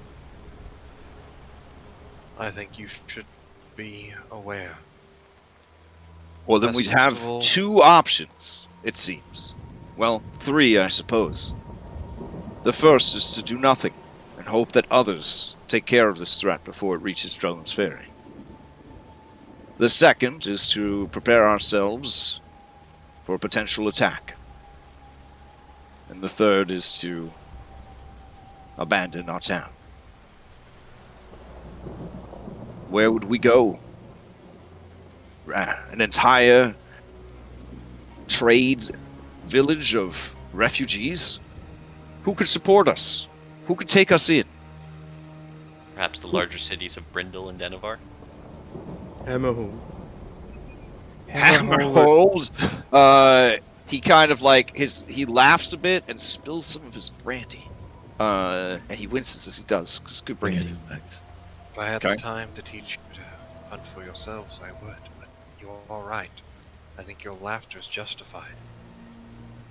So Umegs kind of shoulders into the room. And he says, oh, don't be expecting any kindness from the dwarves to the south. You take all your rabble down the road, you're gonna find shut doors in your face. This isn't me speaking, but me and my people. You're not welcome there, and you never will be. Even if we save the best childhood friend of the person who rules your kingdom, and we bring him with us? Well, it might convince them to not close their doors, but I don't know if it'll convince them to take in an entire town of refugees. Or even help with the war strain on effort. people. One favor is about all we're likely going to get out of them playing our card. It's likely We to fall guess back an on audience. Umegs, you still have people that would support you. And if there are people in the Dwarven Kingdom that would be willing to fight such a threat rather than hide, I don't mean to inspire a repeat of past events, but it may be necessary to save the lives of everyone in the Vale. And I thought dwarves were stubborn. We've had this conversation again and again. Indeed we have. I will not be part of the instigation of a civil war between warring factions of dwarves here on the eve of a great army marching into the Vale. I just mean to gather support. I don't mean to start a civil war. Just to bring people who would help us. You don't understand how things are. I suppose not. It's dwarf business, and it seems I lack the skill to explain it to you in a way that makes sense. There are the dwarves of the surface, the hill folk. They make trade with the neighboring settlements and cultures of the Vale. But the true dwarves, the dwarves of the mountain, they only care about dwarves, and dwarven things and dwarven interest. There was a time, centuries past, and then some, that they fancied themselves heroes, protectors of the weak. The betrayal during the war against the orcs, they have never forgotten. They have never forgiven. Many and more feel the way that the king does. When they hear of this invading force, the doors will close. Saving his friend, sure, you might gain an audience with him. And then what? You think that this man's silver tongue will be enough to change hundreds and hundreds and hundreds of years of distrust and hatred? I mean, have you heard him sing? I have. He's quite good. But let me ask you an honest question then. Do you think without their help that we'll survive the Red Hand's invasion? From what I've seen, I don't know if any could survive. I know that they will face a strong defense in the Hammerfast holds, enough that they will probably turn away for easier targets. Then you know why I insist. Because without them, we will die.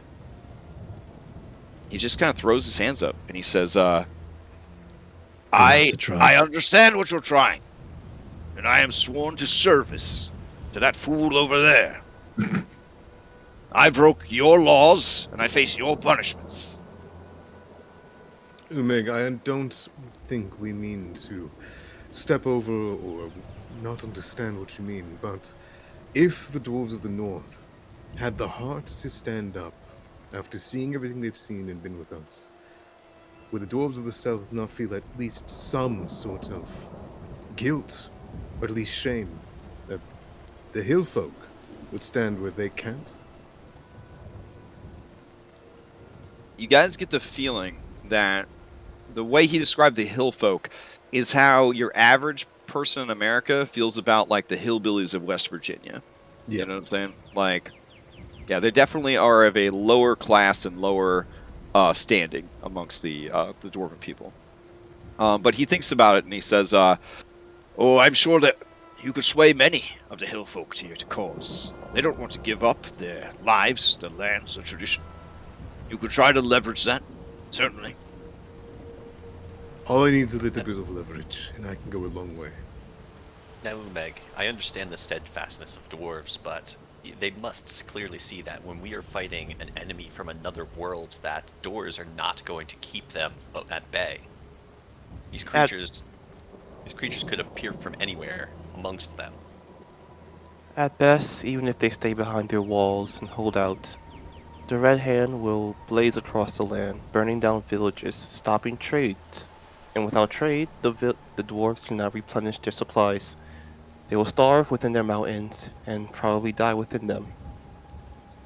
Umegs chuckles at this ridiculous statement.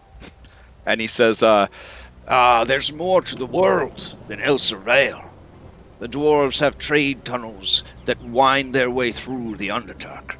There are plenty of sources of materials and trade outside of this small valley. In the end, we do not need to convince Umeg. And words are lost on him. Though, I think he sees our plea. We should save them for the king. And for the elves. Noro, have you heard of this fallen tree that Morlin is trying to get people to go get? A fallen tree? No. Okay, I figured it was worth asking. It's where we're meeting these elves, but we just need the information. We can get it from him. I just didn't want to wake him in the middle of the night. The urgency is such that you leave now, and you leave me with this information. We have 1 week to meet them, and I don't know how far it is. So tomorrow morning I'll have a better idea of when we can leave. So we may be able to stay around for the festival, but I cannot guarantee it. I will call for a meeting of the town council first thing in the morning. Good. Excellent. Barnabas gives a nervous glance when he mentions the tree. Yeah, well, I'd rather get it from... So out of character, I'd rather get it from him than sign us up for some shit with Morlin and then betray him. But it's more that, like, Morlin told us that if we said anything to anyone about the tree, that he would cut ties with us. Yeah, that's fine. We're just gonna go ask him where it is before we have that meeting, so he won't know. Oh, we told him it was a tree. We didn't tell him what kind of tree. It's a very special tree. Yeah, a tree in the hole of the Witchwood. Yeah. Very specific, I am. There are places of power. Noro shows you the notes he's taken. They basically they're very well written, and they sum up that there is a unknown foreign threat from the Feywild, from the west, marching through all of the Vale. All our targets already here, underlined. And then it says there's another column of information, and it says what we know: well-equipped, well-armed, well-trained. And then he also has units or known units, and then it says giants, dragons, manticores, squid cats, green goblins, red hobgoblins, black wolf monsters. Spellcasters, blade masters. Oh, okay. You tell him that, and he adds that 100%. in.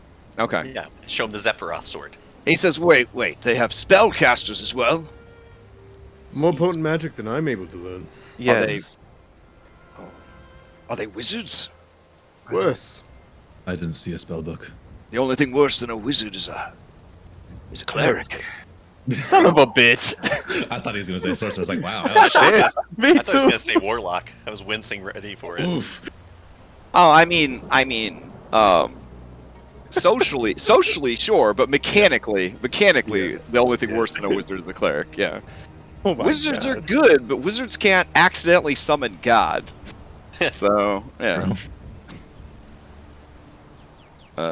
Well, they can at 9th level once they get 9th level spells. But still, anyways. So Noro, he just looks pale and haunted at this point. He pours himself another glass of brandy, having drained the first one, and he says, "All right, I will think on these words. I have to ask. Should we just cancel the festival? One way or the other?" You see Stanley immediately want to say yes, but then he stops and he clenches his fist as if conflicted. The people will be arriving tomorrow from all over to prepare. The first day of the festival is Friday. They're going to get picked up on the road, then, and if they leave now. I'm aware, guy. I'm aware. I'm concerned that we won't be here when it happens. Yes. Jert Yells. shares my concerns. The elves need a week to discuss and then come meet us. 2 days, I trust in your skills, Layla and Jerd, to get us to this tree within, well, more than 4 days. Don't complain if you have to force march. Oh, I won't, don't worry. I will. Oh, you can piggyback. So your guys' meeting with the elves is, according to my calendar notes, this Sunday. So you have, we'll say today's pretty much done, because it's already, we'll say like 11 something at night, because you had to cross the bridge and come to his house, and now you're talking to him. So you got Thursday, since we met you got them? Thursday, Friday. Yeah. Yeah, because you met them, then you traveled to the meeting right. with Warpernal, then you traveled back, and then you took the keep, and yeah. All right. So that's you got Thursday, Friday, Saturday, and then you're meeting them on Sunday. I don't have an actual time of day here.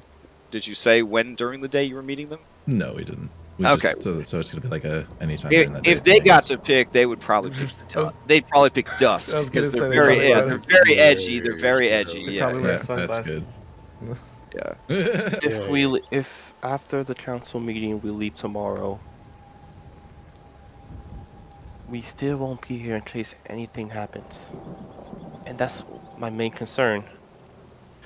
Well, 'Cause I doubt the guards here will pull up much. I don't mean to talk badly about my countrymen, but they are ill experienced for this type of combat scenario. Nora Whiston makes the poker face emoji, where his eyes turn into 2 dots and his mouth turns into a line. And he says, "Nonsense. Our guards are the cream of the crop." I can lift one by the throat and throw him 20 feet. Oh shit! Unless you got a pretty good insight, you're pretty sure he believes that. Oh, jeez.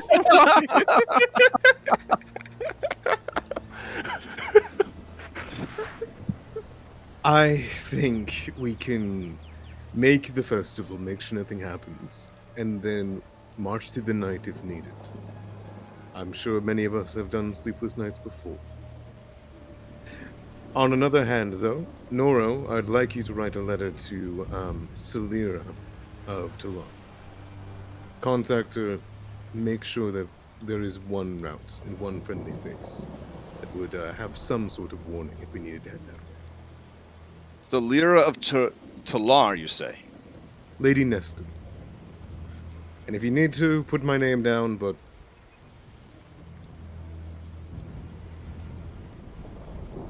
I'll confess, we're on decent terms with Talar, but you want me to what? Ask if we could bring the entire town there in the event of an evacuation?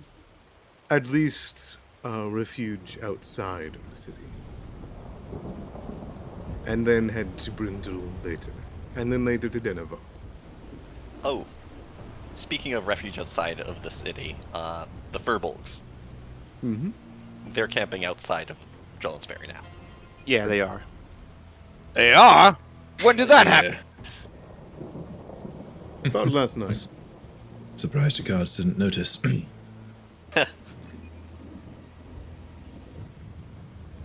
They're here to help and protect and be unified with Drellin's Ferry. And I personally think that would be a show of good faith if we released the Furbolg prisoner that we are holding.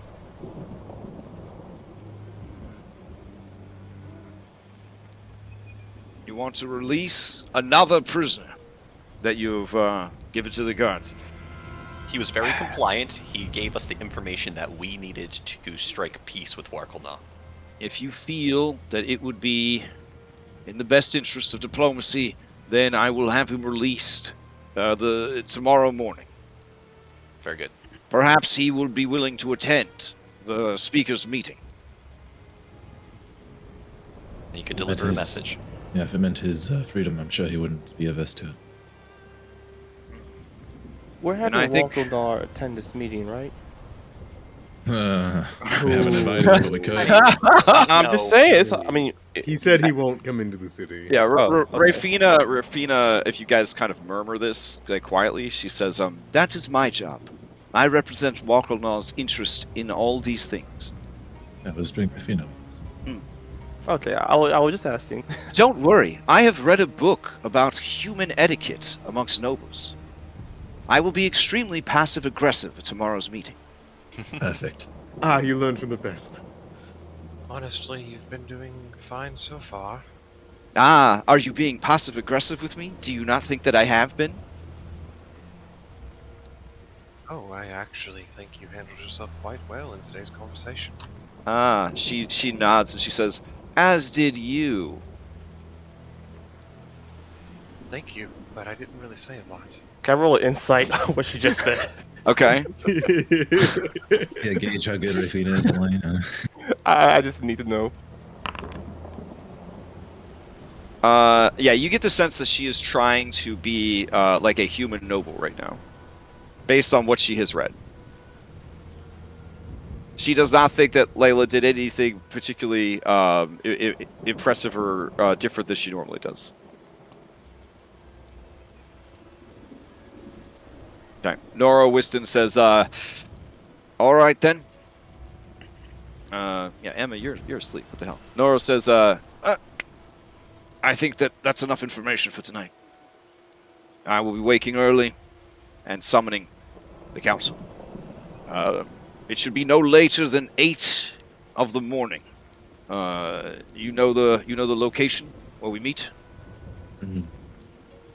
Then I will see you then, unless you have anything else of pressing concern to discuss with me. Kai looks around and is like, oh, there is one more piece of good news. Oh? I was going to save it for Pelo's dawn. And he does like a grandiose gesture to Layla and the staff.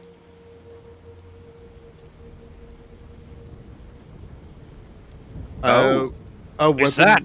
Yeah. Oh, is that a weapon of rest? Of the heroes? That is correct. So the rumors were true. There was a great treasure beneath Wrath Keep. Many great treasures.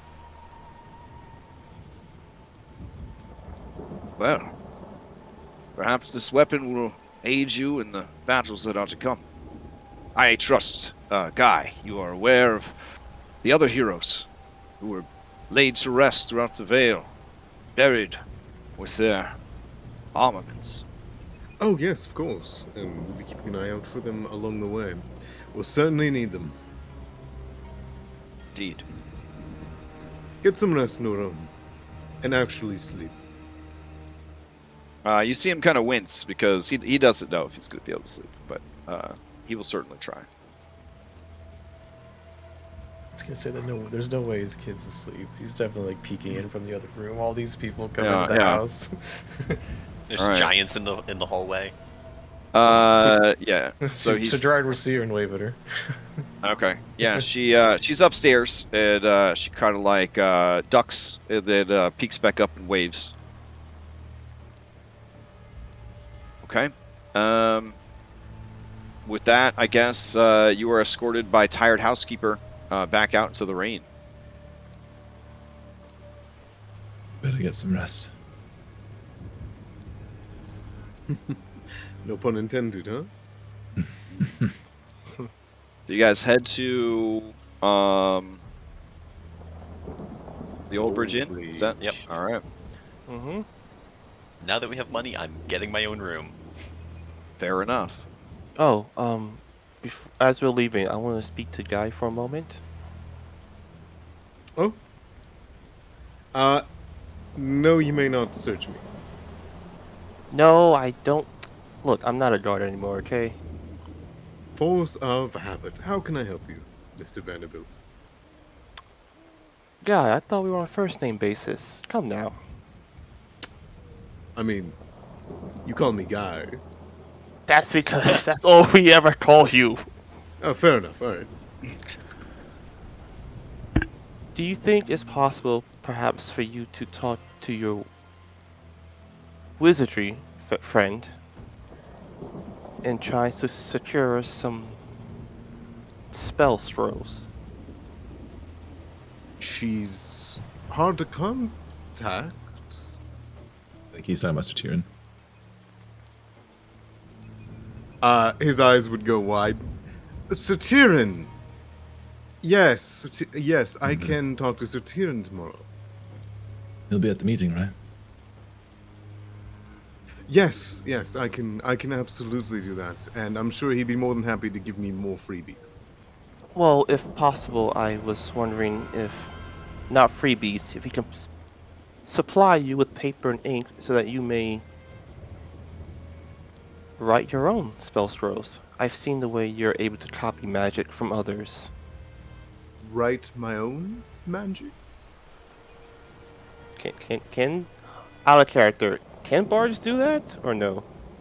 I mean, scribing scrolls is totally up to the crafting system of the campaign and all that. So we're using like a craftsman, but we're also using the Celasta crafting rules. So like, if you wanted to learn how to scribe a few scrolls, you could. Oh, okay. It would take time and money and resources to do so, but yeah.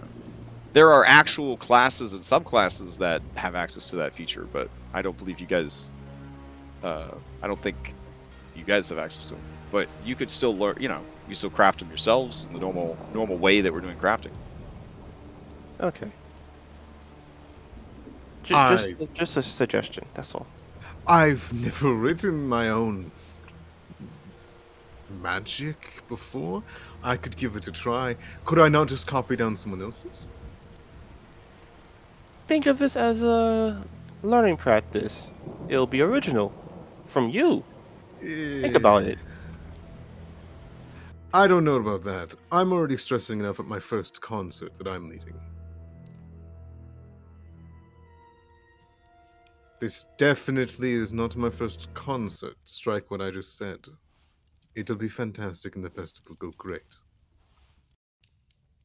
All right, you guys arrive at the tavern. It is late. Everything is quiet. They are kind of shutting down. I mean, it's actually, what am I saying? By the time you get there, it's like midnight. There would not be anybody still at the tavern.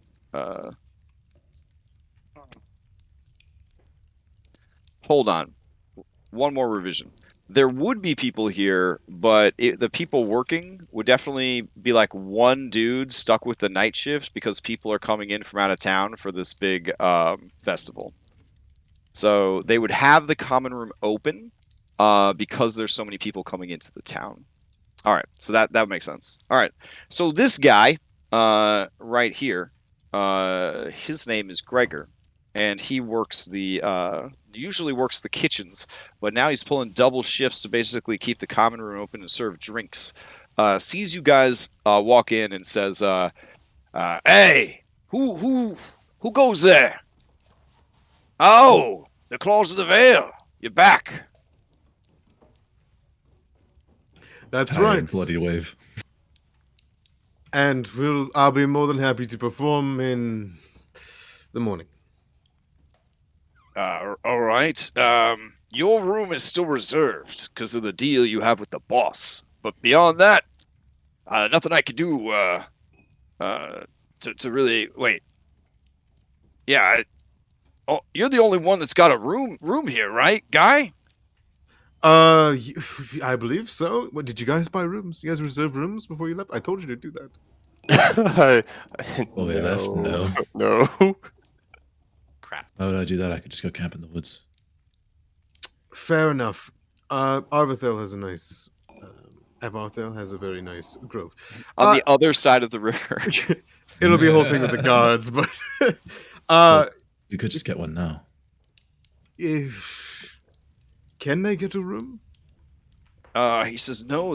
We're booked out. The festival of the greens is coming up. Oh my god, we're gonna have to fucking stash All right, into his everyone. music. It's raining. Everybody looks to Guy. Exactly. Sounds like we're bunking up. I will be spending the night in my ring, thank you. What about Rafina? Is she gonna go to the camp, I suppose? Rafina wants to stay in an inn? The human inn? This is exciting. Okay, so we're all with Guy then. Look, You're all able to sleep with me. It's fine. Just Rafina like blushes. She says, I was hoping to just share your room with you tonight. No, I not like that. misspoke. Not like that. I misspoke. You may all sleep in my bed tonight. All in my bedroom tonight. Ah, okay. Are you certain there are no spaces available? And she'll just hold up a platinum piece at the guy. Okay. He says, your money is impressive, but we have a business to run here. I'm not going to go kick people out of their rooms because you're throwing around some coin. I love these people so much. You think... He looks left and he looks right. You think I'm a fucking whore? Huh? That you can just throw money at me and I'm gonna change my principles? I've been working all week, 2 shifts a day. I'm tired. Greg, These chill, guys got chill. no spoons left. Greg, relax. Yeah? Calm Yeah. down. Good. Calm Yeah. down. Okay. You're up here. You Yeah. need to be down here. Remember? All right, We talked all right. about this. We talked All about right. this. Okay, buddy? Your Yeah. Here, man's owner would have gone for it. But all right. look. Just calm down. We'll worry about that. Just you do you. Okay? You're All not a whore. Yeah. You're okay. a hardworking bartender. Okay? Who works night shift. I'm not even a bartender. I'm a cook. Look, in my eyes, you're the best bartender and / cook alive. Okay? Don't Hey! tell Krellin that. Guys, shut up! Don't tell Krellin that. Okay? Just calm down. Just calm Yeah. down. Yeah. You're a good all right, man. Remember? All right. Okay? Just Hey, ask him. it's getting late. We're closing down the common room. Everybody go upstairs. We're Okay. done. Can I have some whiskey first? He narrows his eyes at you. Barnabas, don't. Yeah. Oh God. All right. Are you cheap whiskey, medium No. whiskey, or expensive whiskey? Expensive whiskey. Okay, he pours you a 3 gold piece shot of the good shit from under the counter. How much is the bottle? Oh wow. He says, I mean, this is a dwarven make. It's fire whiskey of the fine vintage. 50 gold for the bottle is yours. Oh my god. The I'll 3 take- gold shot. What did you expect, bro? Yeah, that's fair. You that's can't ask the price and then not buy it, man. Yeah. fair. He puts it down. He puts down 5 platinum and he takes it. All right. He says, it's good to see an honest businessman for once. Huh.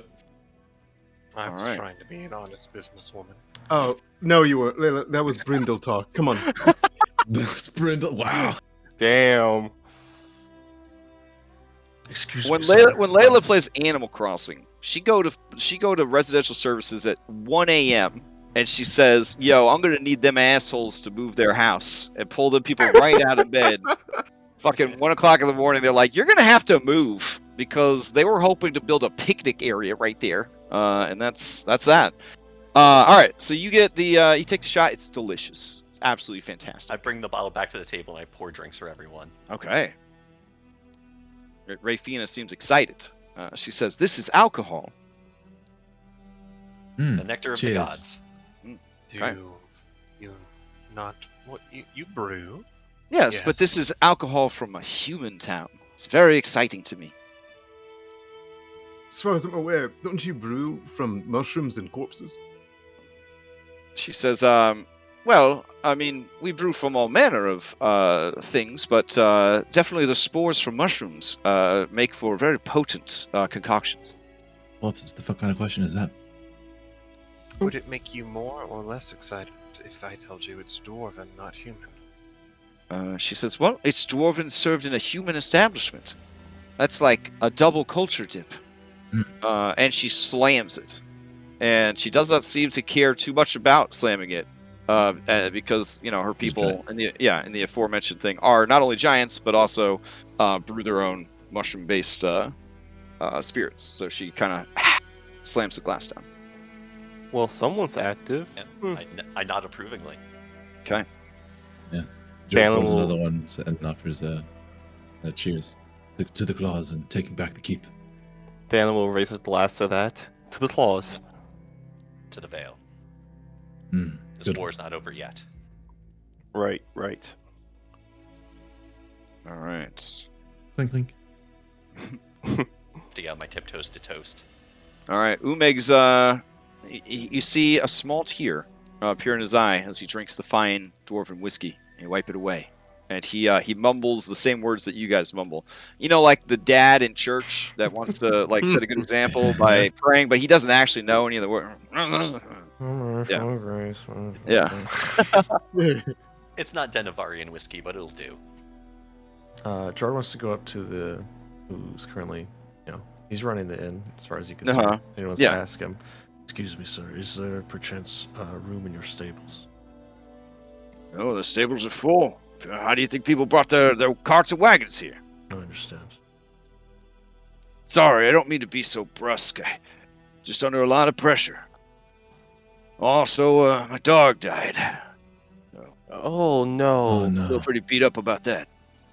Gregor, why didn't you tell me? Oh, I wasn't even here. Oh, I'm so sorry, man. Yeah, murdered. By hooligans. Oh, fuck! Those bastards. Yeah. Mm-hmm. Chopped it up real bad. Real bad. We'll get it back for you. You'll get my dog back. I buried him. No, I mean more like revenge. We'll avenge him as appropriate. Get him back, yeah, not him back. Yeah. Oh.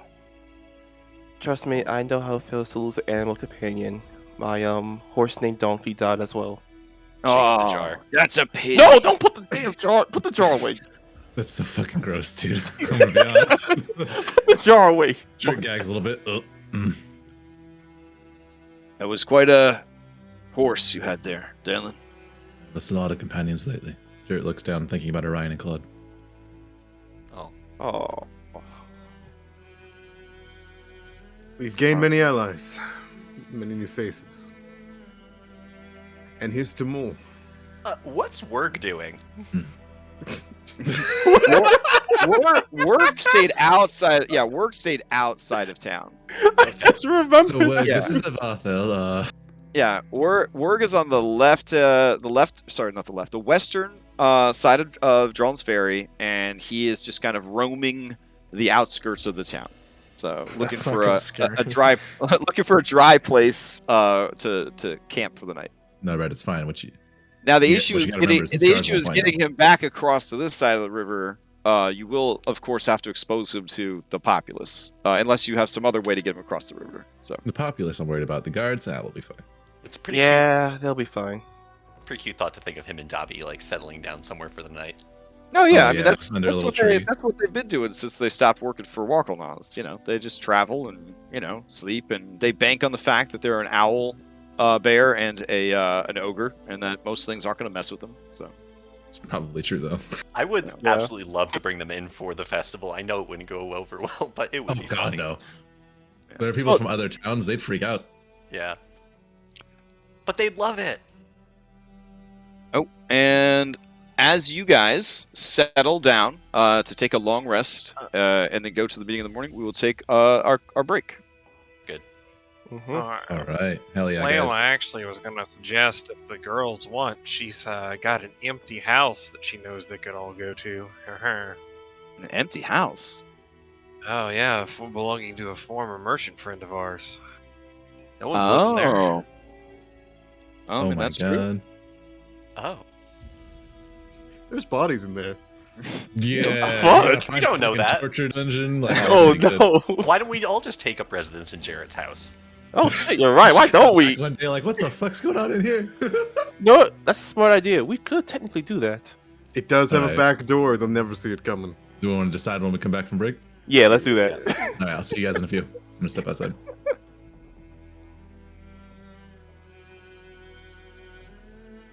Well, I'm excited.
Hey, Red Buddy, you back?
You back, Red? What's up? I don't know if necessarily I'll get the chance in game, but Guy would offer you, as you spent many days enslaved, cooking and whatnot, the bed in the room. Oh no, I have a scene planned. He's not going to. Oh, okay. We give it to Minette if they wanted, but Yeah. no, with and keep your submission, he'll go outside and set up like a small lean-to for both of his oxen, and then he'll sleep outside with them.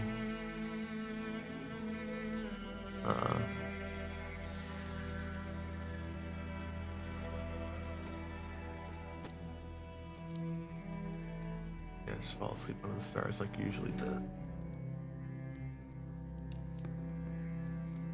Give each of them their own little blanket. Cover from the rain.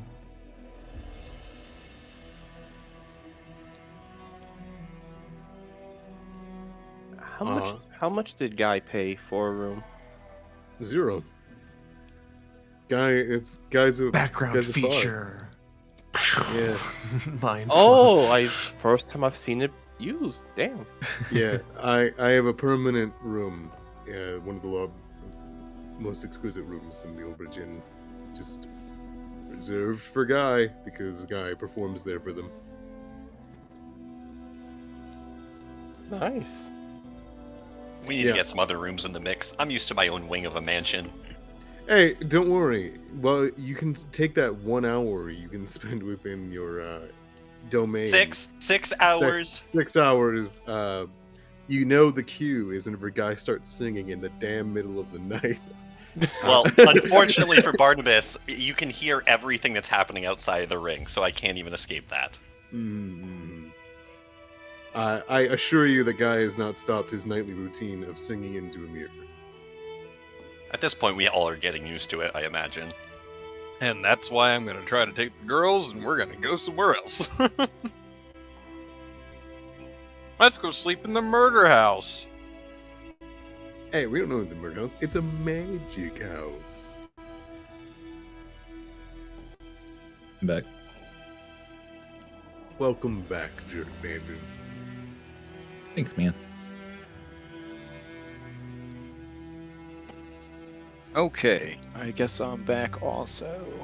And I think Barnabas is also back. So, Barnabas back? Yes, I'm here. Okay, great. All right. So, you're going to, my understanding, Layla, is see if anybody wants to go to the old sundry store and stay there instead. Uh-huh. Oh, Rather than okay. being packed into one tiny room together. Sure. Okay. All right. Is there any takers? Sasha will go with you. I'd love to go. Okay. So, Guy, you're gonna go and not stay in your room then? Well, I've kind of been avoiding it, but the Bright Coins and Mina are also staying in my room. It's true. And so if we do have an alternative, I'd rather not add more bodies. Fair enough. Okay. So, at 12 a.m. and change, or later, you guys head out into the night again, and you make your way over to the house. Currently, the house is boarded up, and there is a notice that says, "Do not enter." Before we go, I just want to say, Rufina, I know you wanted to stay in the tavern. Do you still want to stay behind? She says, no, my job is to stay and assist you. So I will follow you wherever you go. I'm gonna insight. Okay. See if she's just trying to be nice. Okay. No, you're pretty sure that she's definitely a spy. Well, I mean, yeah, but Yeah, I was I trying mean- to see if like she has genuinely wanted to stay at a tavern. Was all I was. Oh, there's some regret there for sure. But she's, she is sworn to her duty more than she is to her personal interest in all that. Yeah, Plus, yeah, she she's, like, gets to diplomatic see a about it. sundry store, so that's cool. All right, cool. Let's go. It right. used to be a sundry store. Gerard is very tired, and with the innkeeper's permission, he asks if he could set up a small tent next to the stables. Okay. Oof. Because you are a chef, and he is a chef, he will allow it. Oh, I he offer my said- services for the morning shift. Oh wow. Okay. Well, in exchange for helping with prep, he will let you do so, Okay. and will defend you if people ask why you were given permission to do so. Okay. So, Give me a chef's tools check real quick, okay. or a cook's tools, whatever. Cook's utensils. There we go. Oh shit. Okay. Seeing your quick display of knife skill and knowledge of prepping for large groups and events, he actually just lets you stay in the cellar. Oh, okay. Yeah. All right. I still have a cute scene where I go set up a small tent for both of my oxen, give them a little blankie. Oh, and then, okay, great. And then cover them from the rain, and then I tell Manette to basically just to follow them if they need to, but he's tired. He needs to rest. So he's not moving from. All right. You guys head to the rest of you head to the abandoned sundry store. I guess you just shoulder the door open. Let Fanlin take down the thing that says "Do not enter," so that we have legal deniability. Okay, Thanlin, they wait for you to take down the official notice from the guards on the front and back door that says "Do not enter." All of the windows and doors have been boarded up. Love that look crowbar, Layla. I looked right just to make sure the guards aren't there watching, which I assume they aren't because they're guards, and well, yeah. And he's just going to bust open Oh, the door. worth mentioning, there are no more guards watching the house. Oh, They have the pieces of paper to watch the house. oh, for fuck's sake! He's just gonna give a deep, heavy sigh. Like if and then- Jarrett came back, she would see that, and she would not have a place to stay. And then she'd probably go to the inn, and then somebody would see her. Right. I tape out everything I said about these guards. He busts opens the door. Okay. All right. So you open the door. You're in the sundry shop. I guess you guys just all spread out, find places to set up your sleeping bags. I'll just tell the girls that there's a nice comfy bed upstairs. It was 3 rooms in there? Mm-hmm. 3 rooms. One of them has is a teen size bed or was a queen size bed? There was one bedroom, what looked like a guest bedroom, and then a bathroom. Never mind. There's 2 bedrooms. Yeah. So you can make your way upstairs. I'll Okay. sleep by the. I'm just gonna rest my back against the countertop and just Mhm. rest there. And on the ground floor, you have the shop. You have a warehouse. You have what looks like a sort of like alchemy-esque. I mean, are you searching all the doors now? Because you didn't search all the rooms before. You know what? Yeah, I'll search all the rooms while everyone else gets. Okay. acquainted. All right. So you have what you could basically think of as the garage. That's what the back door connects to. And then there are 3 other rooms on the ground floor. One of which is sort of a sitting room, and that is adjoining to a kitchen. And then there is also a small downstairs bathroom.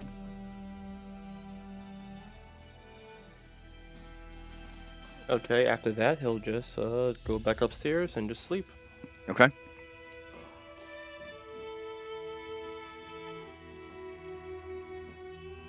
All right. Morning comes. Those of you hoping to gain the full benefits of a long rest and make it to the meeting in time, it's gonna be tight. You're gonna either, because the long rest is 6 hours. Yeah. All right. If you just fall asleep right away and wake up and go, should be okay. All right. Crafting time.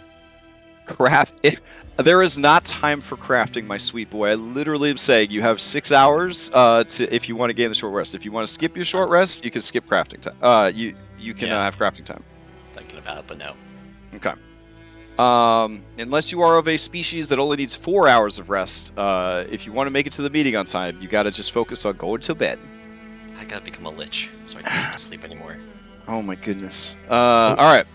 Okay, I guess Forge just kicked me out. Hold on. Oh. Weird. I probably went AFK for too long. I don't know. Let's see. That's a lot of AFK. No, like I was only gone for like 7 minutes. I don't know. Might have just been my internet blip or something. But I'm logging back in now. I saw you do a long rest too. So Yeah. See, so that came through, but then it didn't update some of the stuff. I'm just gonna do it again. Might have been like a desync thing, but it's all good. I'm in now. Okay, great. Let's see. All right. You guys wake up. And the day is hot and muggy. By 8 a.m., it is already 80 degrees.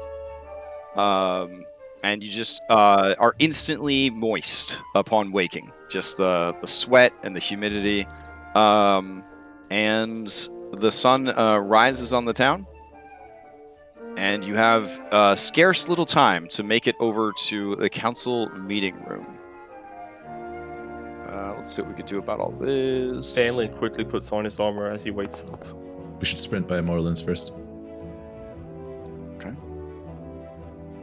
So you're gonna wake. You're gonna head over to Borlands and then try to make it to the meeting in time. I don't know. Do we have enough time for that? What do you guys think? I would assume by the time you guys got settled, it'd be about 1 a.m.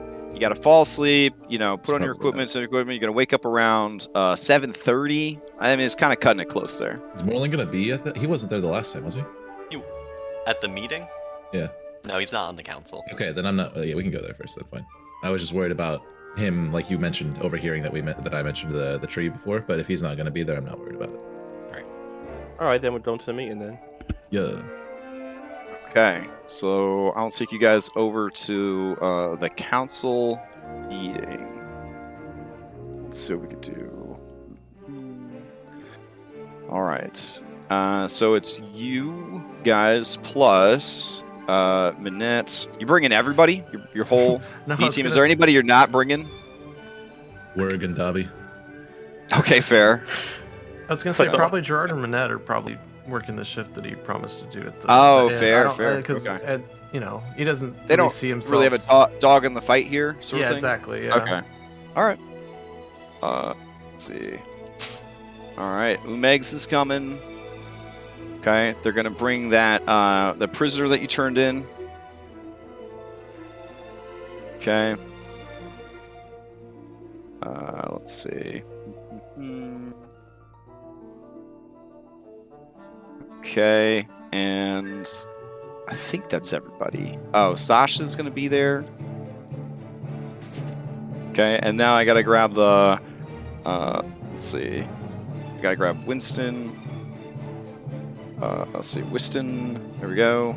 Sir Tyrion. That music is really appropriate. All right, and let's see who else we've got. Oh, Serana's there. Avarthel. Avarthel's gonna be there. Kellen. Kellen's gonna be there. Exactly. So, yeah, I don't know any of these NPCs. And then First day in let's Drellin's Ferry. see.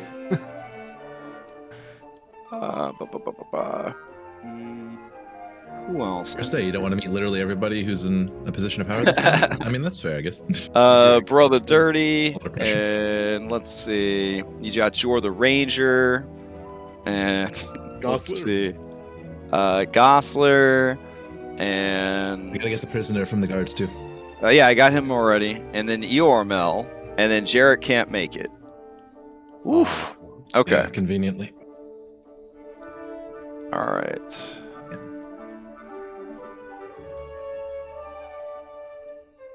Okay. Can you guys see the background? That should be like a meeting hall or whatever. Yeah. Yeah. All right. yeah. Cool. All right.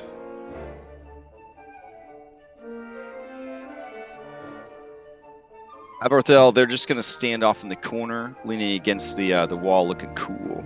Lean on this post. Guy takes the opposing chair. And then they Yeah. got a Oh my map. God. They got a map of Drellin's Ferry, but also of the region, like kind of out on the table. All right. I like how all trying to sit in the chairs. Let's see. Ooh. I like how Kellen and Sir Tyrion are sharing one as smalls. I just noticed that. They're not sharing one. They're just sitting close to each other. That's all. Who's sitting in whose lap? It's like a bench chair, you know? I mean, Yeah. they'll bring in enough chairs. Like it's a Yeah, nice yeah. big. Yeah. All right. So we'll go ahead and fade this music out. I got this Dragon Age Inquisition War Table music playing, but for some reason it's just rendered super low. So.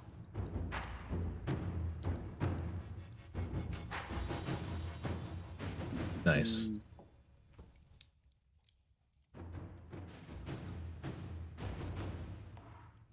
Okay. So you can kind of adjust your volume to whatever is comfortable for you. All right, and I have my notes for this. Okay. As you guys walk in, Captain Serana nods to all of you and motions to the table. There is a little side table full of drinks and breakfast foods. Nothing hot on this 80-degree day, but you know, some fruits and cheeses and some salted meats and things like that. All right, and her eyes linger for just a moment on Thanlin Vanderbilt before returning to the others and the table. Okay. She says, "We have much to discuss. The town is in an uproar over the coming festival and the strange happenings that have plagued us leading up to it. Wyston has filled us in on the generalities of this, but would not be very specific. And then she kind of turns to him. And then, now that everybody is here and behind closed doors, he goes ahead and he basically reads off his notes from the meeting with you last night. He just didn't want to risk a messenger taking those notes around town and, them falling into the wrong hands, as it were. I was trying very hard to prevent a panic within the city. All right. So, yeah, Rafina pulls a chair up right next to Guy's chair. And Umegs looks for a cool pillar to lean against with all the other cool leaning people. All right. Including Jor. Jor's got a good leaning pillar right over here. All the cool people against pillars, man. Yeah, I mean, if you're not leaning against the pillar, yeah, you're definitely not a cool kid. All right. How strange that the halflings felt like they needed to segregate themselves like this. Interesting. All right. Nora Whiston finishes explaining everything, and he says, if you have any other questions, the heroes of our town, the Claws of the Vale, they're here to answer those questions. And then everyone collectively turns and looks at all of you guys. Guy, this is your cue. Yes, if you want to ask us any questions, we are all experts. And before you ask, no, none of us fell during the battle. In fact, it was a resounding victory. Okay. Eormel. Have you guys met Eormel yet? We've met him. I have shut his ass down during the meeting. Yeah. Only in this context. Yeah. Eormel looks at all of you, and he says, Well, I don't see why we should care so much about what's happening here. It's obviously Fae matters, and for Fae to deal with. Eormel, that might be the stupidest thing to date that you've said. Well done. Working early, aren't we? his jowls shake, and he narrows his eyes, and he says, Yeah, you're just a minstrel that got lucky. I don't need to listen to your prattle, but I understand that the fate of this town is at stake. I also want to point out that we're missing a member of the council. A council member who is now a person of interest and suspicion, and a person who was your sponsor and patron.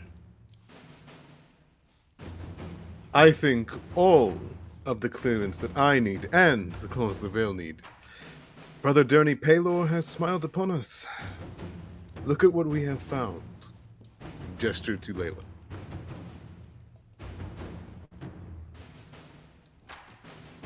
Brother Derny. Sitting right next to Derny this whole time. Yeah. He has to have seen it. Yeah, Brother Derny looks at Guy, and he says, Yes, I saw it because I'm able to see. I saw the incredible artifact of our faith that you Would you like managed to hold it?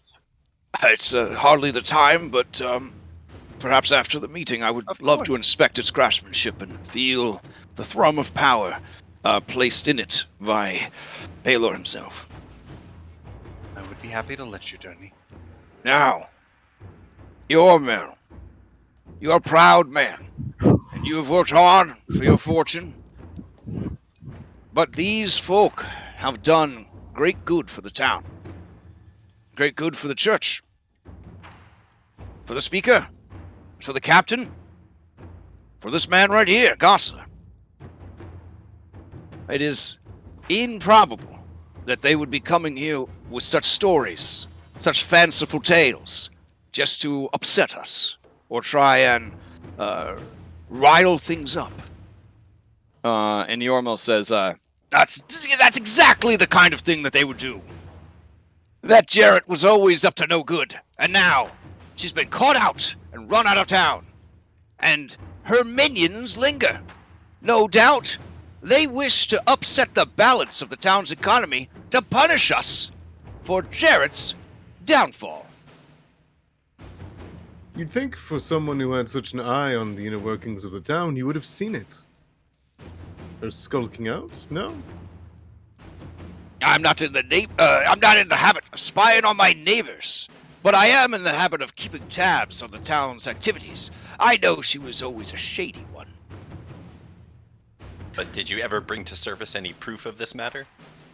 I believe she is innocent until proven guilty. As you say, it's a shame she's not here to offer such defenses on her own. Must rely on her minions to do so. Well, perhaps she saw the writing on the wall in the hysteria building in this town and didn't want to become a scapegoat for everyone's delusions. The writing on the wall. Huh. A few random incidents here and there. Nothing that should be disturbing to the town's daily routine. There is nothing random about the acts that have been happening around Drellin's Ferry. We're at the verge of a collapse. A collapse. Ha. The town's economy is stronger than ever. Sure. It will come due in a year or so, the damages that were done. After all, you did convince everyone to burn the fields and destroy some of the best farmland we have. We don't have a year, Yormel. At most, we have roughly several days. Several days to what? If an army that big is marching upon the town, we'd know it, and we'd see it well in advance. Are they invisible? Are they ghosts? They're at our doorsteps as we speak. Oh, truly? He Yes. shouts at the door. Come in! Come in if you're there! Oh God, please don't. Imagine. That'd be very rough timing. Fucking window shatter assassin. Yeah. And, like, Everyone stares at the door, not expectantly, but just because he called Judge to it. Nothing happens. He says, They truly are invisible. They must have entered the room now. They're walking amongst us. They had a scouting party occupy. It's Visual initiative surprise round. They had a scouting party at the keep that we had managed to take back. That means they are close by, at the very least. Never mind the incidents that's been happening around town recently, involving the burning down of a farm, right? Was it a farm or a field crop? yeah, there was a farm building burned down, a dog murdered, and some graffiti around town. And they all had the insignia of a red hand, by which this foreign army has called themselves the Red Hand. Red Hands of Doom. And if this army is so disciplined and well equipped as you say, why do they have such a silly heraldry? Huh? A child's finger paint. It is- Likely, if they are a threat, it's no more different than the orcs to the north. And the orcs, we understand. The history books teach us how to deal with such creatures. Or perhaps they are just simply testing out our defenses to see if we will be an easy conquest or not. And from what I've seen so far in town, we might as well be one. The What did guards those are. history books tell you? Oh, sorry. Sorry, no, you were still going. I didn't mean to interrupt. The guards are ill-equipped. They do not know what our enemy looks like. when you say the guards are ill-equipped and they don't look like, you see Captain Serrana look hurt. Captain Serrana is like the big sister to a bunch of very stupid brothers. And while she knows in her heart that they're dumb as a box of rocks, she does not like anyone else pointing that out. Thamlin does look a bit painfully at her, like, sorry. Dan's one of those little brothers.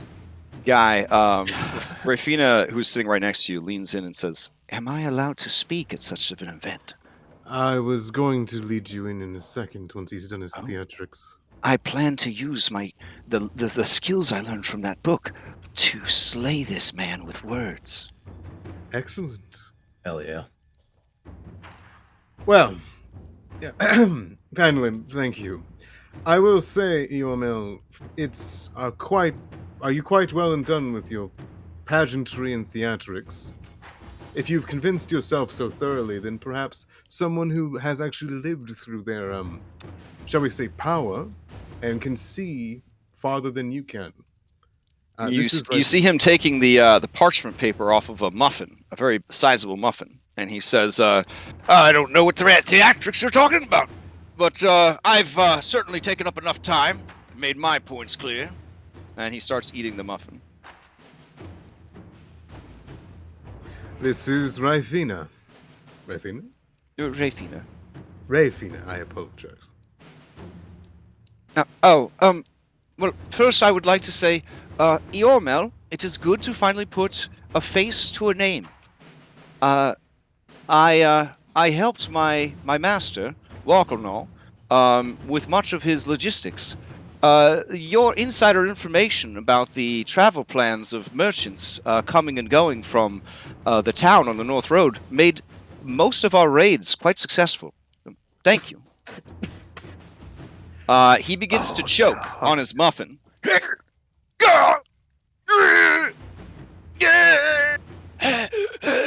Captain Serrana punches him in the gut. Pulls him out of his chair and then punches him in the gut. Not performing proper Heimlich maneuver, but performing the Layla School of Medicine Heimlich maneuver. Yeah, Yeah. I was going to say. The muffin flies across the table and hits Nora Whiston in the chest, and then lands on his plate of cheese and fruit. He looks very upset, and Eormel says, I don't know what you're talking about, you savage. Whoa! She narrows her eyes and says, it's nothing to be confused about. You sent letters to Walkernaw, and then we would leave some of the coin that was taken from those we robbed, so that your men could pick it up later. Drellin stands the hell up, slamming his fist against the table, and looks Eormel dead in the eye. And Eormel says, There's no proof of any of this, and who's going to believe a bunch of bandits? Now, we have important matters to discuss, don't we? These bandits are the only people that have allied themselves with us. The only people standing against this invasion. So you ally with the bandits! It's you! Now that we have turned them to our side to aid against an invading force that will slay you and everyone you've ever cared about. Nora What do Whiston. these history books teach you? To sit idle and to make platitudes and to complain at a meeting of council members rather than prepare? You're wasting everyone's time. Nora Whiston nods at your words, and he sets his glass of wine, because it's medieval fancy times, down, breakfast wine, and he looks straight at Eormel and he says, "We can ill afford to have someone as influential as you imprisoned. I am willing to give you a small amount of amnesty if you can get your fucking head right, man. Betraying your own townsfolk, Oh, damn. sabotaging your competitors. I had heard the rumors, but I am disgusted. You are on the thinnest blade of a knife right now. So you will be quiet, or I will have you imprisoned and your holdings seized as war funds. And perhaps I will anyways." And you see Eormel kind of shrink back in his chair a bit, and he is silent. Guy eats a muffin.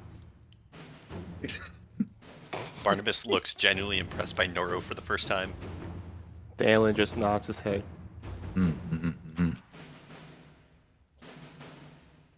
Okay. So Serrana says, if we take everything that you've said, and we believe it, and we have no reason not to, we have, from what I can tell, 4 options. 1, we do nothing, and hope that others will take care of it. 2, we ready our defenses, and prepare the town for whatever is to come next. 3, we survive the coming days of the festival, and then begin to pack up and head east. The 4th option is that we make war on them before they can make war against the valley. You guys picture the town guard going and making war against these hobgoblins. It's not pretty. Yeah. Look, No. one Drellin is worth 10 town guards. Let's be real here. You're selling yourself short there, bud. Are you explaining the CR system to everyone right now? 'Cause, No, like, no.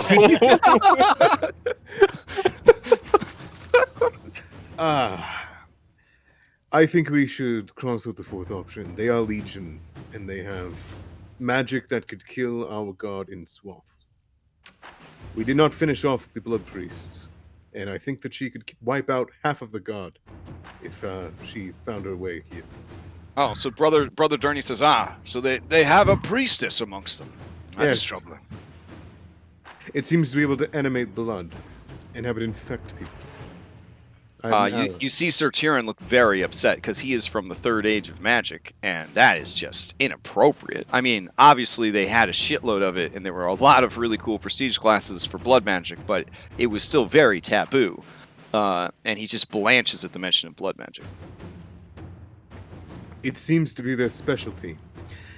The red hand itself is a unassuming symbol, but they use it probably with the blood of their enslaved or their enemies to leave their mark. They also make drawings out of it that I assume have an unholy credence. Brother Durney, if you know of a blood god that they could be worshipping, it would be most useful. I do.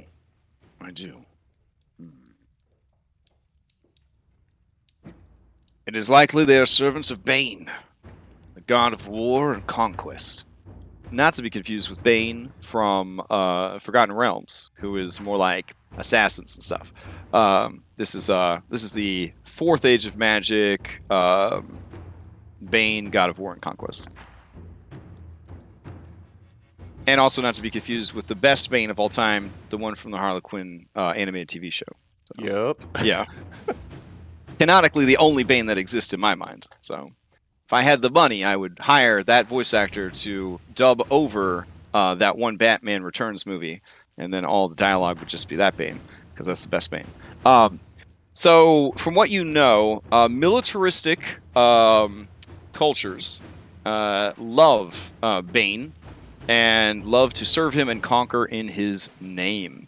Amongst his followers are fighters and paladins who favor orderly military combat that leads to more and more war and bloodshed.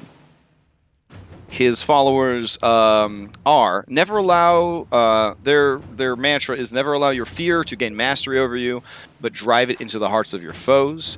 Punish insubordination and disorder. Hone your combat skills to perfection, whether you're a mighty general or a lone mercenary.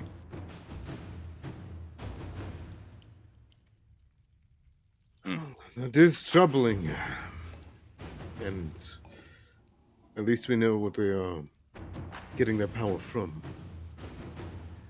Perhaps we should seek Palo's light more now than ever. Perhaps he can blind them, make them delay, let us prepare longer. Brother Durney seems confused. You are suggesting that Palo the god, we should pray to him to come down and blind our enemies? Well, you see, most of them actually cannot function during the day. From what we can tell, I believe, right? They prefer night cycles. It's actually a point I was going to make. That is completely and totally based on any information that you've gotten so far. They have dark vision, but hobgoblins prefer to operate during the day. I thought it was that the hobgoblins swapped so that they could function while the others couldn't best. Yeah, And they that's- had like a rotation at Wrathkeep. Exactly. Yeah. But like as a species, per the info drop that you got from Jurt, they prefer to function during the day. They can swap their stuff, but they don't have any penalties for, like, what you were saying is you're saying that they were penalized during the day. They have no penalties. They have no like light sensitivity or anything like that. I see. Yeah. I thought that they functioned during the day so the others could. Yeah, never mind. That makes more Oh sense. yeah. No. They're versatile enough that they can do that, and then they had their workers at working in night shifts and day shifts. But their preferred cycle is to live and work during the day, despite having dark vision. Got it. Yep. Similar to like elves, I guess. Very, very much similar to elves. Yeah.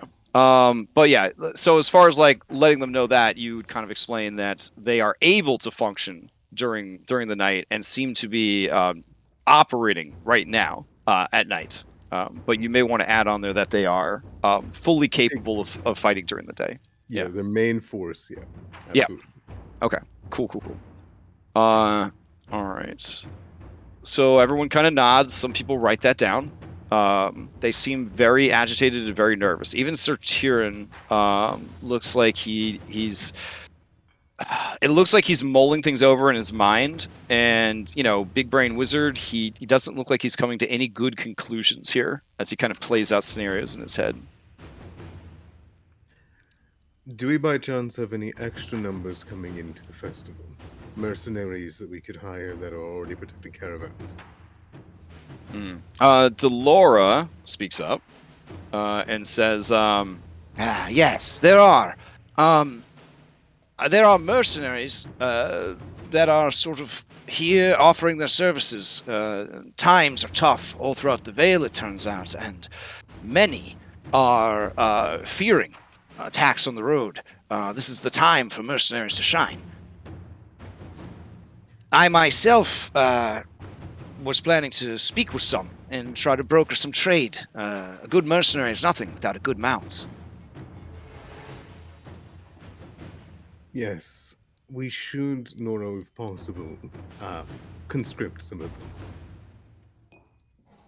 all right. Noro says, do you think that these mercenaries would be enough to bolster our forces and stage a strong defense against an invading force? It will at least delay them, at worst. Right then? Perhaps Yes. nothing could be enough. Okay, Gosler says, whoa. Delay them from what? What are we delaying them from? I need you to explain.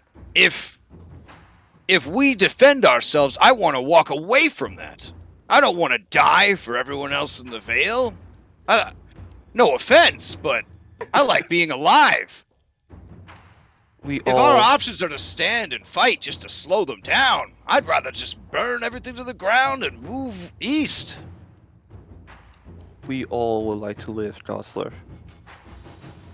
And I have spoken to Sorana ahead of time for an evac situation should a battle come to Drellin's Ferry. Speaking of which, Sorana, how is that going? She makes a sad chuckle, and she says, the logistics of having everyone leave the town would be a nightmare, especially with so many strangers in town for the festivities.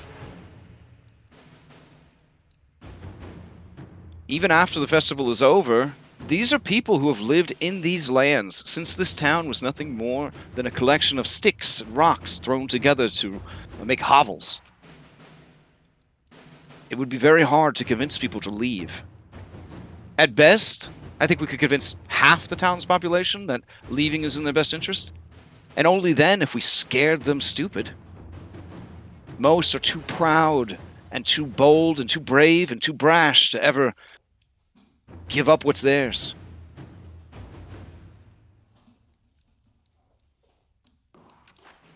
The festival could at the very least draw them in during a time where they might be inclined to stay within their homes.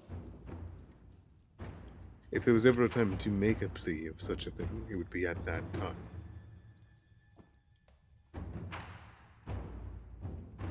Speaking So- about, sorry.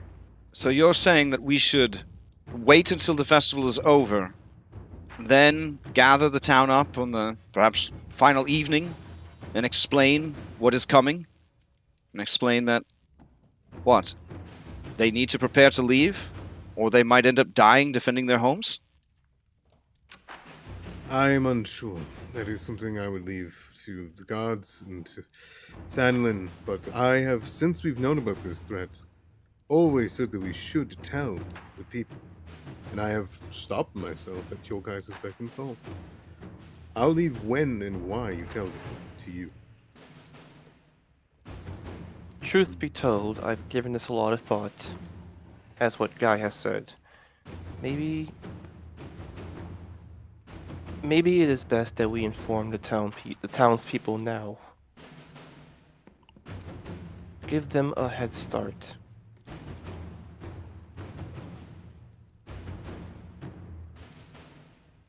But we do know that the Red Hand is established all over Elsir Vale. What if we're just sending them to another place that's equally, if not more, doomed? Yeah, Delora says, I agree with this one. It seems foolish to scare people and send them off onto the roads in small groups.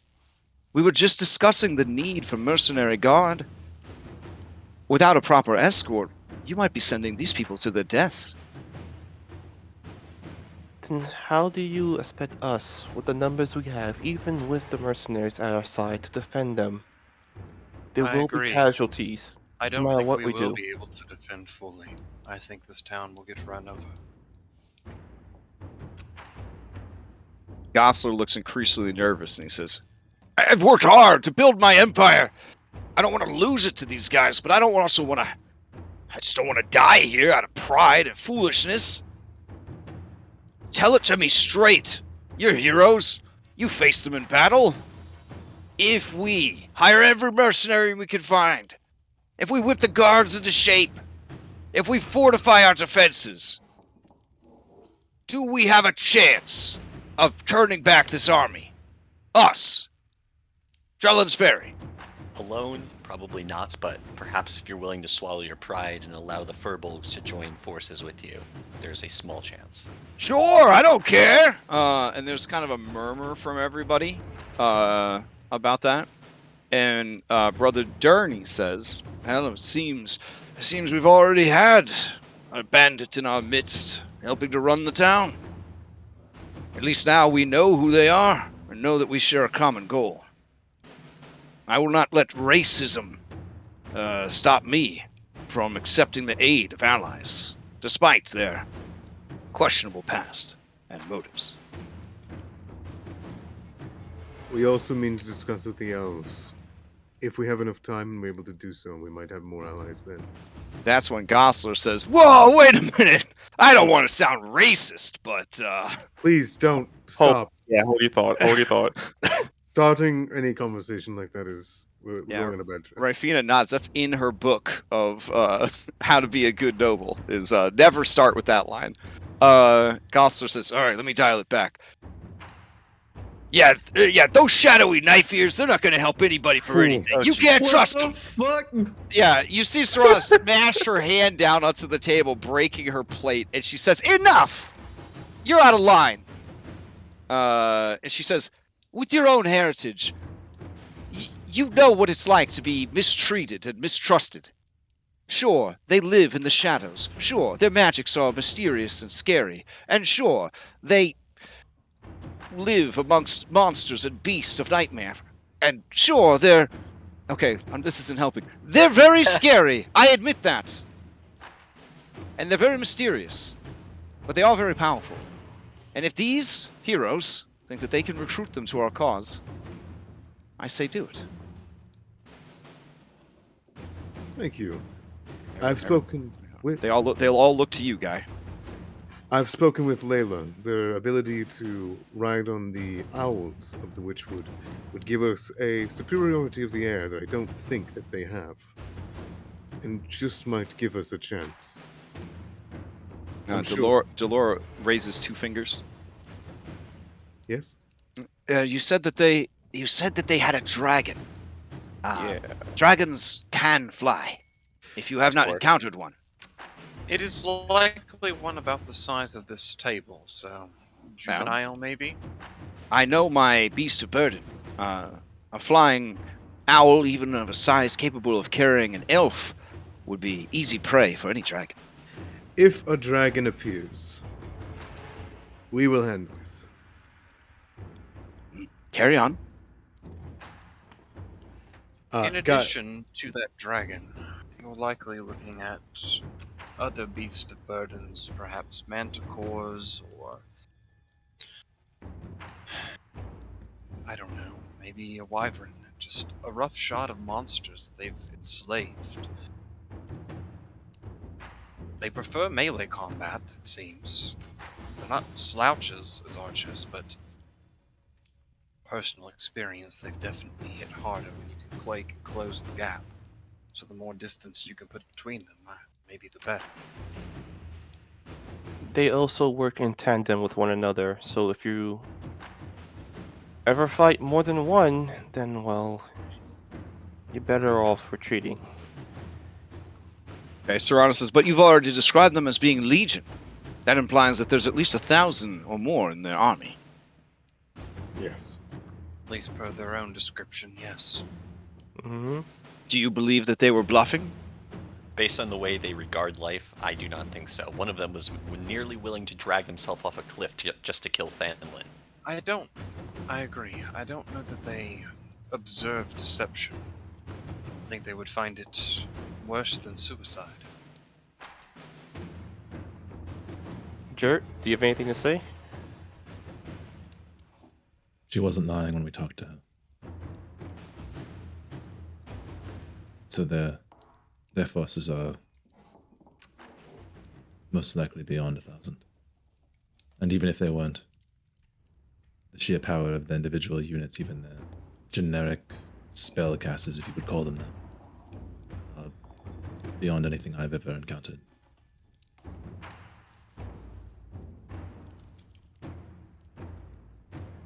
He just thinks. He has nothing else to say. He's lost in thought looking out the window right now.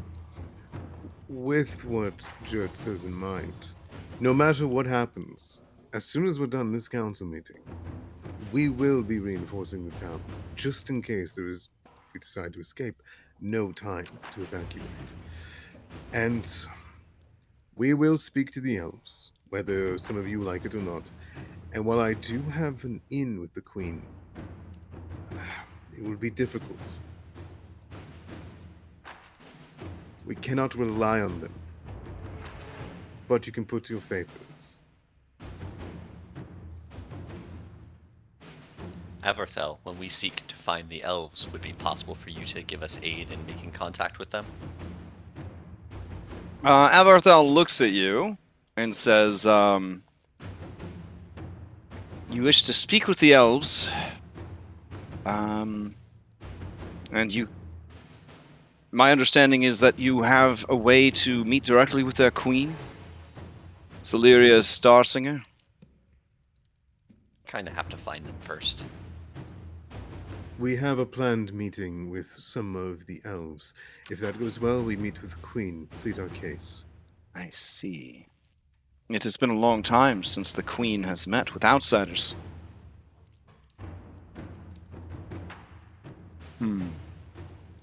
Yes, but we are very unfamiliar with the Witchwood, and we're going to have to find our meeting place. If you have any knowledge on that, it would be helpful. If not, we will manage.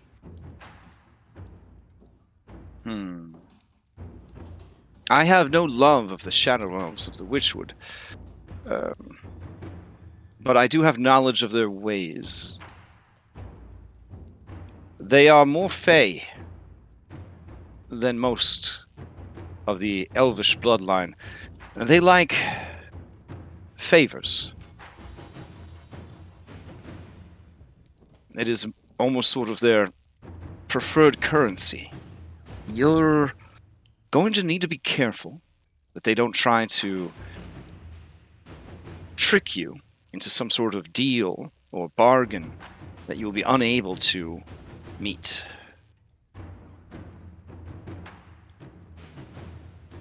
Whatever bargain we come to, whether it's one we can meet or not, if that gets us their aid in this battle, we can deal with consequences after.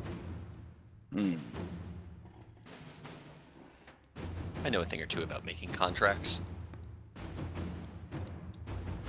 Well, they will respect no mortal contract, but you can certainly use that knowledge and try best to navigate the complexities of her inner court. The fact that you are being brought to her at all is remarkable. But know this, if she is displeased, I doubt she will let you leave the Witchwood alive. So be very careful. These are not good people. They have no need of our standards of morality. I'll work my magic.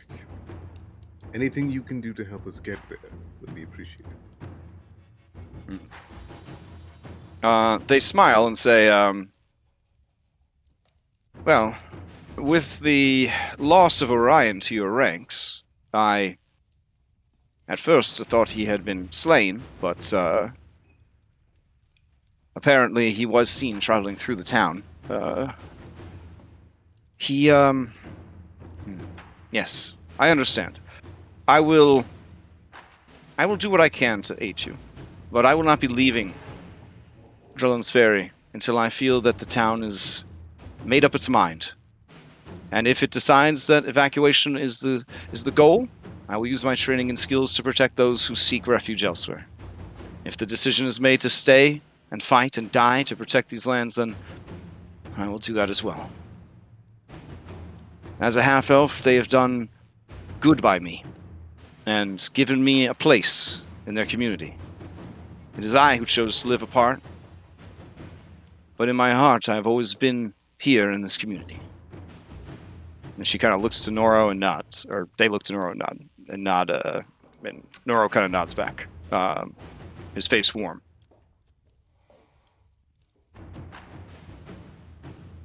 So, Tyrion, do you have any of your expert advice? So Tyrion says, so Tyrion looks so thoughtful, and he says, I've given it a lot of thought, and I don't think I have enough information to go on. If I had to act on the information that I have, it would be... Festival would be damned. You all need to leave. I'm willing to protect the town with my magic, but I am one mage. And they are an army. I could certainly turn back quite a few units, but we need to be honest. In this age of peace, there are few fighters among us who could stand against a well-trained army. Captain, it is no offense to you. You are working with what you have. But our guards, our militia, they will be run down. Their morale will break the moment they see a true monster upon the field. I can't in good conscience advise that we stay. I can't even advise that we honor this festival. I think we need to immediately begin packing up and leaving. Unless you have better information, better solutions, or better ideas. Perhaps after this meeting, you, me, and Rafina go and see an old friend. He knows more than we do.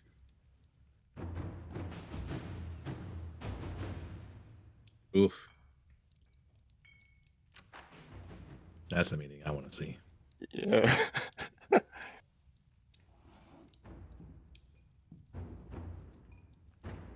Sir right. Garrett. No, sorry. After He nods, and then he looks to you, Barnabas. Speaking of information you know, I was hoping you could clarify something about Jarrett's situation. You were the one who found her mushrooms, correct? I was, yes. Were they all about the property? Were they in a localized area? They were growing here and there. Were any excavations done to see if there were bodies or corpses underneath the mushrooms? Yes. Were bodies found? There were no bodies found, no. Okay. I have not had time to follow up. There's been quite a bit going on. My understanding was that the guards who were sent to investigate the home found nothing too damning or of interest. Of course they didn't. Do you suspect your former patron of foul play? Well, simply I know that we dragged a bloody troll corpse onto her property, and such thing could probably result in the spawning of red cap mushrooms, but who knows? He looks very quiet and thoughtful, and he nods to you, and he says, yes, that could certainly have been why. She did much trade with hunters and adventurers for the remains of monsters. Likely, just the prevalence of blood and meat would have been enough.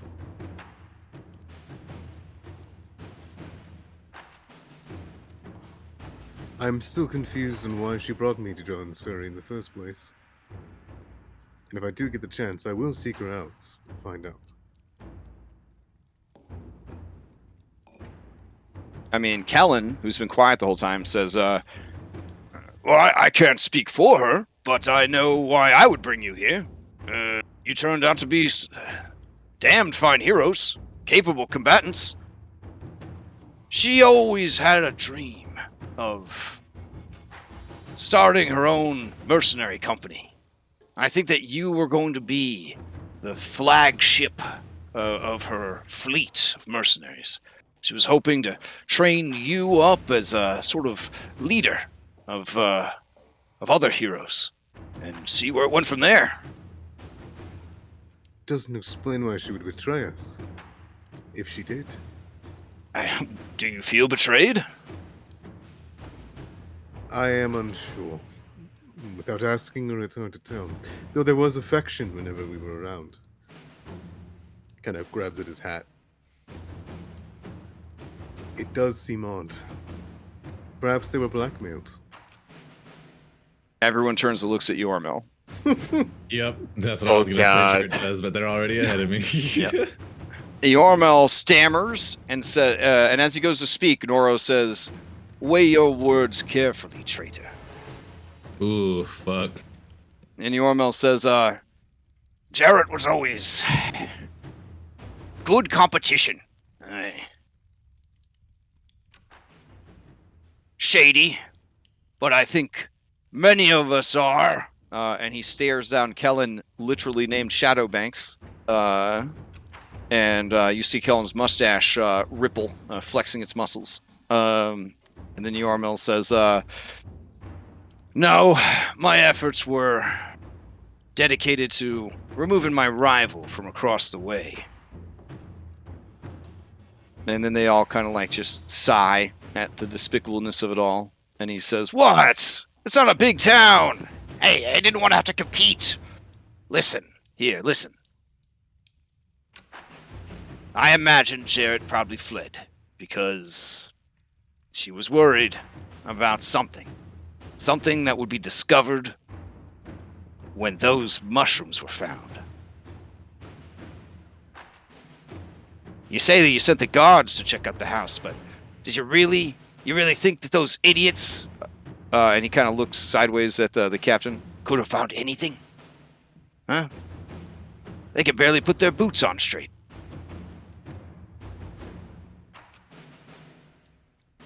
I bet if we turned the place over one more time, we'd find our answers. If it matters that much.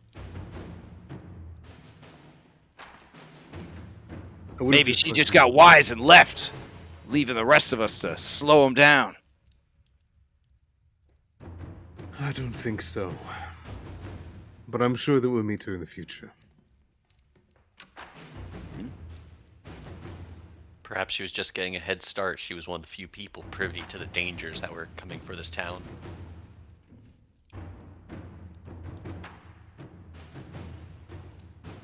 But Noro says, but then why go to the effort of bringing Guy here and starting a group of adventurers? And then Sasha says from the sidelines, maybe to alleviate her guilt running away. Maybe she thought this could be the last thing she did to try to help the town before she just got the heck out of here.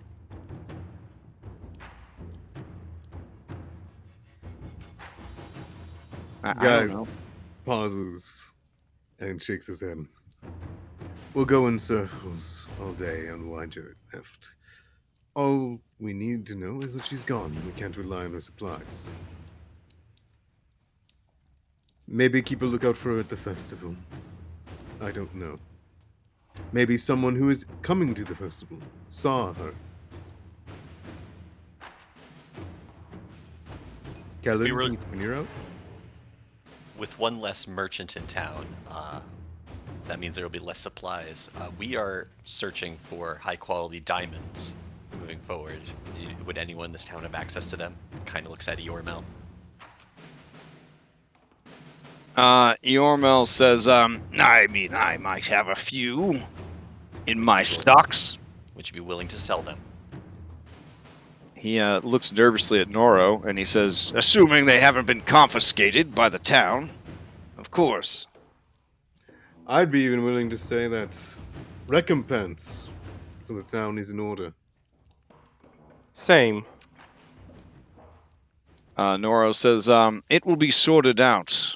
I'm sure when you return from the Witchwood, we will have that matter put to rest. Very well. We have 2 days after the festival is when our meeting with the elves will happen. Now, we don't know how far it will be to the meeting place, but we can't imagine it takes more than 2 days. That being said, what should we do about the festival? I think I've made up my mind. Cancel it. We're gambling too much. Especially on the lives of those who live here. But my patron wants me to burn the Wicker Man. If we cancel it, then we are telling them to leave. Now, they are safer at a festival than they are safer in their homes. Oh, speaking of burning... And should Sorry, after you, Thanlin. And should we proceed with the festival, and by some chance they happen to attack during it, how do you expect us to defend all those people with our numbers, Guy? We are gambling right now. That is what I said. If we do not do the festival, we must tell them all to leave, and half of them won't anyways. So when they broach the subject of staying behind to fight, I want to use a few actions to just go around the room of the NPCs to see what their surface thoughts are about that. To see if even though some of them might be saying they might stay, I know he wants to leave, so I want to see if he's still thinking that, and then kind of move around the table while Jert stands there.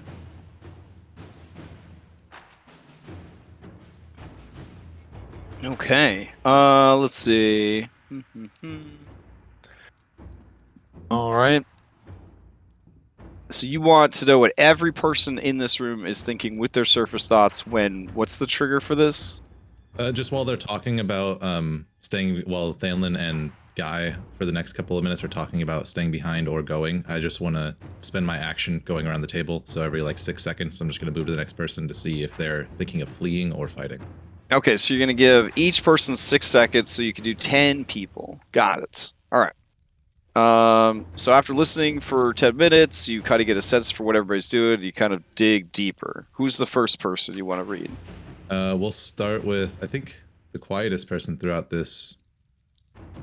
Actually, I'm interested in Sir Tyrion because he said he'd stay behind, but I want to know what he's really thinking. Sir Tyrion is thinking about reaching out to his allies in Brindle. Brindle might be the safest place to evacuate to. That's what he's thinking. And then I'll just go counterclockwise around. Counterclockwise? So yes, because I want to get to Yormel pretty fast. Noro Whiston is overwhelmed by the situation and distracted by his incredible anger at Yormel. Yeah. Okay. Serana is frustrated at herself for not having a more disciplined and capable militia to defend the town, and is sort of trapped in a pit of despair and self-loathing. Eormel is running the numbers. You might be able to walk away from this, buddy. You might be able to turn this around. Oh my god, I hate this guy so much. Delora is nervous and is thinking, well, after the ceremony or after the festival, if we're all still okay, I can just head south. Yeah, I'll pack everything up. I'll hire some mercenaries and I'll head back home to the Southlands. Yeah, That's probably what I'll do. You listen to Gosler, and Gosler is like, I'm not dying here. Not for this. Just gotta keep up a good front during the festival, and then load my best supplies up into some wagons, hire some mercenaries, of course, and then head to Brindle, baby. Brother Durney is thinking to himself, Paylor, I know that these heroes are not the heroes that we wanted, but they're the heroes that we have. They found the staff. Is that a sign? Could they save us? I will do whatever they suggest regarding the safety of the town, trusting that through them, you are acting. And he'd be really conflicted if he knew Barnabas found the staff. Now, Jor the dog, because he's been quiet all the conversation. All right, Jor is thinking to himself, these people are fucked. Thanks, buddy. Jor just kind of nods. Mm-hmm. Oh my god. All right. 1, 2, 3, 4, 5, 6, 7, 8. You The got last 2. one's Kellen. All right. 'Cause Kellen. I think I know what they're all thinking here. Kellen is thinking to himself, well, I could tap into my contacts and get the guild mobilized. I don't know. It sounds pretty tough. Might be time to pack it up. Okay. Yeah. So I'm going to step into Thalen and Guy's conversation, just kind of lean in and be a little more hushed. Hey, a couple of them are willing to leave. Drellin's Ferry is probably the best place to go. And he looks pointedly at the 3 individuals, being Kellen, Yormel, and Gosler. They won't stay behind. Sensible businessmen. All right. Okay, I'm gonna put up a poll. This is what I have here. You can vote for multiple things because they're not all encompassing. Wait for more information. Wait until festival ends. Cancel the festival. Mount a strong defense and stay. Leave heading east along Maiden Road. Any other options that you guys could think of that I don't have on here? Leave heading south towards the Hammerfast holds. My God. It's too soon for that, I think. Yeah, definitely. I think if he's going to Drellin's Ferry and then Brindle and he's going to Brindle and he has contacts there, that might be the best place to send these people. Yeah. Yeah. Because they're going there anyway, and I don't want to split these innocent people. It kind of just seems like the invasion and destruction of this town is inevitable, and that anyone who wants to leave should just take the risk. Yep. All right. They are just. Yeah, because I think we can choose more than one, right? Yep. I'd like you to choose more than one because they're not all encompassing answers. And I guess there's just option 6 for some reason because. Yeah, I was like, wait, what's option 6? Yeah, it's I guess a typo. Oh, I think I started typing the thing about the dwarves, and you guys were like, nah. Yeah, they would shut the gates hard in our face. Yeah, the dwarves. Just kidding. Whoa. I'm just kidding. I mean, that's 100% what they would do. Yeah, like these are not these are not like happy, friendly dwarves. Like these dwarves have been living with centuries-old grudges against everybody in the Vale. I don't know if maybe we could change option 5 to say like, because I don't know if we're necessarily going to leave, but maybe the people can leave. Well, this is nothing to do with you guys. Okay. This is what advice do you want to give Drellin's Ferry? Okay. What should the town of Drellin's Ferry do? This has nothing to do with you guys. Okay, then I'm going to remove one of my votes. Okay, so they want your opinion on what to do. It has nothing to do with us. That's what I'm going to vote there. Okay. Would it be possible for and this is Stanley saying this in a low hush tone to Guy and Jert. Would it be possible to, while having a ferry, mount up a strong defense in the background and play it off as if some sort of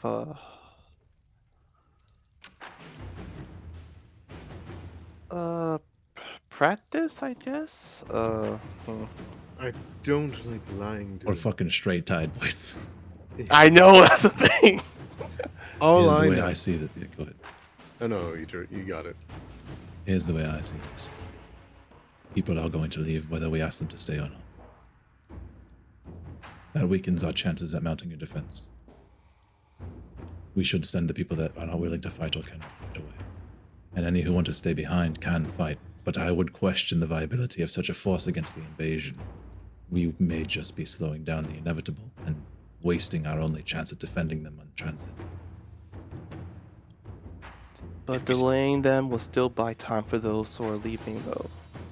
And ruin their chances of having a fighting force or people to ally with. If we stay behind and die, who's going to give them more defense? They need people to protect them. How many days is it to Brindle? Let me hop over to the map real quick while you guys continue to discuss. One way or another, if you send people away, whether we cancel the festival or not, 500 people, innocent folk, who were raised in this place will die. They will not leave their homes. That's their choice. Barnabas, have some compassion. Have you known No, me he's for that? not wrong. As cruel as it may sound, we don't have the option of letting them stay. 500 or all of them. We can You're protect talking- those who decide to want to live, but those who ignore the evidence in front of them will simply have to be damned. I don't know what else to say. They're not ignoring the evidence. They see what is in front of them, and they've decided to Die. die fighting. Give those who left a fighting chance, more time to escape. They're putting their lives on the line. I would do the same for you guys, and they're doing the same for them as well. Why don't we not reach a compromise? It seems that the town will not leave in its entirety, even if we tried to force them to. We've already been told that, and we're arguing it amongst ourselves. So why don't we arm the ones that would stay and let them fight? The ones that would leave, let them leave. It doubtless will not be enough in numbers, but at least they can die happy and full, feeling like they're fulfilling a purpose, doing Then I what they suppose- want to do, rather than just letting it sweep over them and leaving them hopeless and abandoned. Even if they killed, let's say there was 100 of them and 1,000 of the Red Hand. If they killed 20, 30, 50, that's 20, 30, 50 that's no longer in that wave. Then the only question that remains is whether or not we stay behind and die in the fight as well, and ruin their chances of having further allies, as we're the only ones capable of knowing, communicating with the elves and the dwarves. The town has already suggested we go and speak with the elves. I say we heed their advice. And what will we come back to, should we return? Likely a ruined city. With corpses everywhere. Or an invasion force now making a forward operating base. My thought too. Exactly. I do not want to turn my back behind those who wish to stay and fight. Just to... I admire your principles. I know this is your home, but this is not a conflict that is just of Drellin's Ferry. This is the whole Vale that is in conflict, and we need to do everything we can to save every human life. And yet you're damning those who wish to stay. I'm damning those who don't have the desire to live. Valen gives you a harsh glare, Barnabas. Should we vote on whether or not we want to stay and fight? I think Crash's travel times for you, Barnabas, too. Yeah. Oh yeah. So it's 100 miles as the crow flies from Drellin's Ferry to Brindle. There is a bridge situation that is not marked clearly on the map, but between Tarleton and the Nimon Gap, there is sort of a natural canyon that the river flows in, and there is a bridge that you have to cross to go from Tarleton to Nimon Gap. That doesn't slow things down too much, but at the slow pace that refugees would be moving at, commoners, kids, their pets, their livestock, the old, the infirm, it would take over 5 days of travel along the road for them to get to Brindle. Damn. If you do not mind me asking so boldly, would you look over? The distance between the different towns is about like a day and a half, if you factor it in. So, Tarleton from Drellin's Ferry, about a day and a half. Tarleton to Nimmons Gap, Nimmons Gap to Talar, and Talar to Brindle. And are we going to be gathering refugees along the way? We're going to create quite the horde. I mean, you got to think about the governing bodies of these other towns seeing all these refugees coming are not going to be happy. No. Yes, Yeah, but it's going to be incredibly disruptive to we're their. gonna need to bring Nora with them, like for sure, if we send a refugee group. even in character, he would say that let's say, for even a possibility that I decide to turn my back behind my guardsmen and leave. We all leave, of course. If we leave the town defenseless, they'll sweep right through. Let's say I'm fine with that. Mhm. What's stopping them from going to the next town over? There'll be nothing impeding them from going to the next town, and the next town, and the next town. That's going to happen either way. And then I Yes. don't think you understand the fact that even if we stay, they'll roll over us too. It's just going to maybe slow them for 2 minutes. And if we manage to bolster ourselves together as a unified people, then perhaps we stand a chance at buffeting them. But if separated, we will not stand against this army. Then let's send a messenger to the other towns. Have I someone already travel. They are refusing to communicate with us because that's how this Vale is run. But if we show up on their doorsteps with a mass at our back, they will understand the severity of our message. And it might be a long shot, but I've heard that there are a number of bandits in all of these towns. Perhaps I can gather some family members and convince groups of people. I don't know. Something. What about the I've women never and met. children? We have them go first. The men stay behind. Women and children can go You and mean unprotected? with some. I don't know. I posted a new poll. You guys have already, because we cannot be victims of indecision. I've already locked in the advice that you gave to the town, which unfortunately left the town divided on what they will do. So they will not have a unified defense, nor will they have a unified evacuation efforts. The community, much like every part of modern-day America, will be divisively split 50-50. Of the new poll, which of those would be like going to the elves? Leave Drellin's Ferry to its fate. Stay. Oh! I see what you're saying. That would be discover more information. Probably be the Probably where Layla's in. Oh yeah, Dalen is so conflicted right now. Do we know what's northwest? Death. That is the direction you heard, I believe, at least twice from the people that you were interrogating and from the scouting that was done by Jor. Northwest seems to be where these guys are originating from. And the elves are north of us. God damn. Which would make sense because you would not want to march an army over a mountain. So the Wormsmoke Mountains would be pretty dumb. And there is an old abandoned road that is in disuse and disrepair. No one goes west anymore. The West Deep and the Westering Waste are a no man's land. So nobody really heads out that way. And then most people don't want to go west along this old road either because it is too close to the Thorn Waste. And the Thorn Waste. Oh, sorry. I'm like pointing at the map, but you guys aren't there. Hold on. Yeah, I'm like, if you look here in your imaginations. I guess the map was on the other map, but I'm on this map. So now you're on this map too. All right. Okay.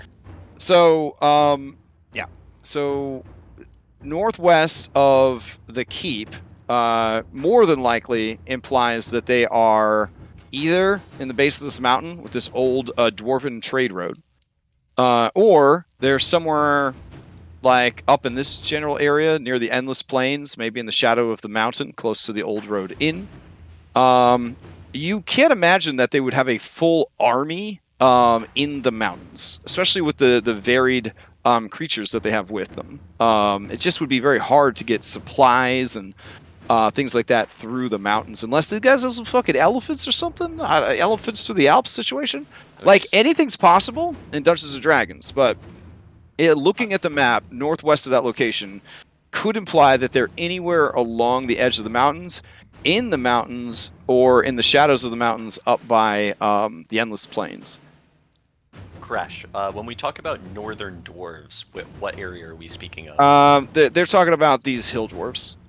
Okay. Yeah, Guy was just trying to be like very polite and not call them like hill folk, because that's kind of like us calling other humans hillbillies. Mm-hmm. Yeah. So northern dwarves. This right here is the door to the actual Hammerfast holds, the undergrounds, the great underground nation of dwarves. These are just settlements of hill dwarves, aka hill folk, who like the surface and they like trading with their neighbors and fresh air and clouds and stuff like yeah. Thalen is going to just reluctantly nod to Jert's suggestion. We can't decide for them. Only they can make the choice. We have too many things we have to handle. We can't balance all of these plates at the same time. It's unfortunate, but we have to deal with what we have. Primary goal and responsibility is to unify the people of the Vale. Perhaps we can save more towns from this fate. Very well. Okay. I'll let Serana know. Oh yeah, that's gonna be tough. What's she gonna choose? She probably fuck. Yes, that's a. All right, I'm gonna go ahead and close this poll as well. It looks like the Claws of the Vale intend to, not majority vote, leave Drellin's Ferry to its fate, and then discover more information. So it sounds like the fate of the town is in the town's hands. You guys are kind of washing your hands of that. Not from here. We can still suggest to them Well, that I'm from those that stay can arm themselves, and those that want to flee can bring like a council member with them, at least for representation. But yeah, we can't. I don't think we're staying. Okay. So can we suggest that to them? Suggest what? That if they leave, they convince the council person to go with them. Yeah, at least one of these people at the table needs to go with them, because if you run into other towns, they're going to need somebody to vie for them. They could just be preyed upon by the people of the town. Gosler says, it's going to be real simple. I'm telling it how it really is. So when the last day of the festival comes, God's willing we're all still here, I'm going to stand up and I'm going to tell people we're in danger. And I'm heading out. When Paylor's sun rises Sunday morning, I'm heading east. And any who want to can come with me. Are you ready to take on that responsibility to lead them, Gosler? Everybody looks stunned at Gosler. And Nora looks so conflicted right now. Cause like he is one of the last true nobles of this like region. And like, this is his land. This is his town. Like is it the town or is it the people? You know what I'm saying? Like that's kind of the conflict that he's having here. Like Noro, I understand what you're going through. I am going through the same thing. I do not wish to abandon the homeland I was born and raised upon. The homeland where I met so many of you. But reality isn't as easygoing as we all expected it to be. The people of Drellin's Ferry is what makes up Drellin's Ferry. We represent what this town, what this land that we forge with our own blood and sweat is about. It is best that we put all our efforts into preserving the people. The land can come and go, but the people, they cannot.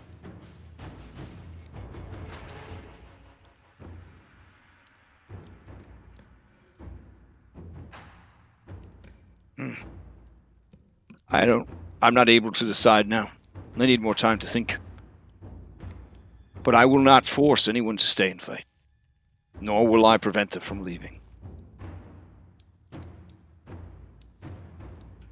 If Drellin's Ferry has not been attacked by the time we return with the elves' aid, perhaps that can be a deciding factor for you. They might suggest us another location to fight from. Sure. Your general sense of Gosler is that he's 100% planning to leave. But you also pick up from Noro that he is definitely dealing with the captain goes down with the ship syndrome. Like he might send his wife and child with the refugees, but he will not leave the town. Yeah, my insight for Gosler, do I get that he is actually willing to take on this leadership role that he just pronounced for himself, or is he just trying to say things to make us feel better? There's a lot of bluster there, but you don't doubt that if people did travel with him and he had armed, mercenary guard, he would make sure that they were protected as well. Okay. He does not seem selfish or self-serving, but he is definitely afraid, and he is trying to overcompensate for his fear with a lot of Chad bluster. He's realistic.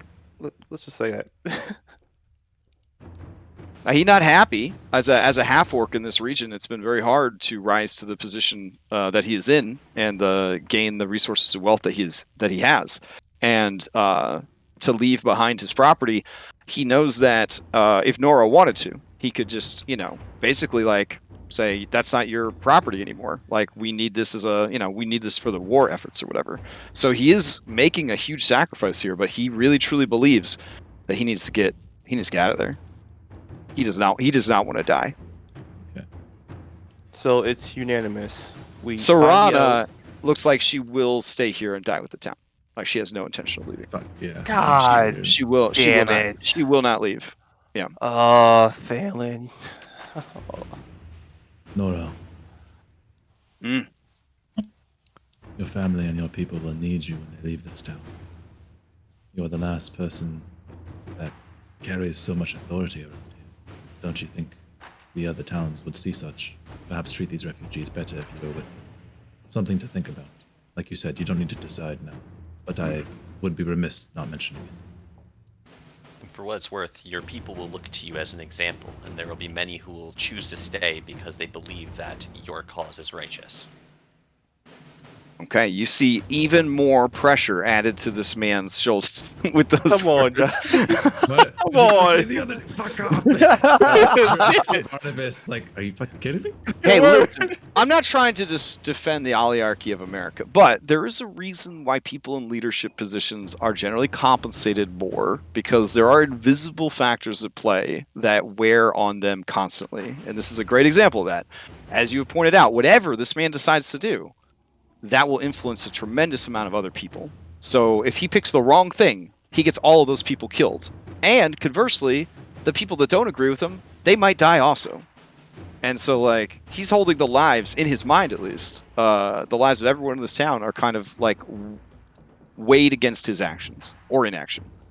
And that's why, generally, people in leadership positions are given a bit more stuff. So,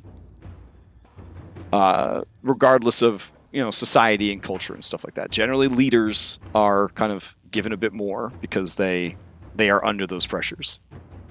So he nods to you guys, his face stoic, but the muscles in his jaw beneath his well-trimmed beard are clenching and unclenching.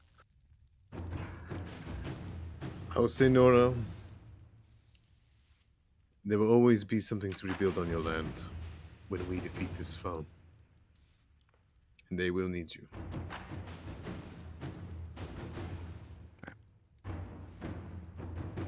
Eormel says, if I might say one more thing.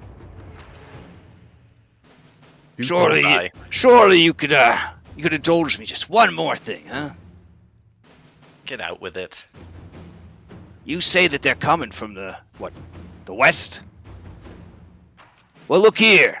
And he puts a greasy, pudgy figure down on the map. Show me where you think they are. It was north or west, I believe, right? Yeah, it was up here. Yep. All right. And then you say it's an army that's legion, huh? Well, my alleged contacts, they operate up and down this road. So what about it, cutie? Have you seen any of them up and down the road? And Rafina looks left and looks right. She says, "Oh, me. Cutie. It seems that in the certain social situation we're in, calling me cutie is an attempt to demean me and make me less than you. But that's all right. I understand what you're trying to do, and you are already at such an extreme disadvantage in this discussion that I will let it pass." Yeah, I mean, dude literally called her a savage earlier. We have seen them up and down the roads. Mostly we avoid them to avoid their attention. They do seem to be coming from the north. And Yormel says, "Well, there you go. Skullgorge Bridge. And on the map, If they're coming from the northwest and they're using the main road, they're going to have to cross this. And you know that the gap there is no joke. That canyon, it's got to be, what, 100, 200 feet across? That's why the ancient dwarves built that bridge in the first place, so that trade could go quickly across it. Otherwise, they'd have to go all the way around, cutting through the swamps. You don't want to take an army through there. The mountains? No. If you could destroy the bridge." And then Doro Wista goes, "Destroy the bridge?" And he says, "Just listen to me. If you destroyed the bridge, that would slow them down for days. Heck, maybe they'd just get frustrated and go kill the Norsemen. Huh?" What's he really thinking? You're going to use it again? oh my god. Yep. All right, so this is the second charge of this. He is thinking... Hold on. Let me open up my Dax thing, because I'm pretty Okay. sure there is no limit to how many times I can do this. Why would it say 4 out of 4 then? No, I have 4 knack abilities. Okay. More as I level up, yeah. Gotcha. Yeah. Actually, I have 5 now, so I should probably change that. It's certainly been another 10 minutes of talking. You realize that he is now trying to maneuver for not just forgiveness, but Yormel the hero. What a great idea!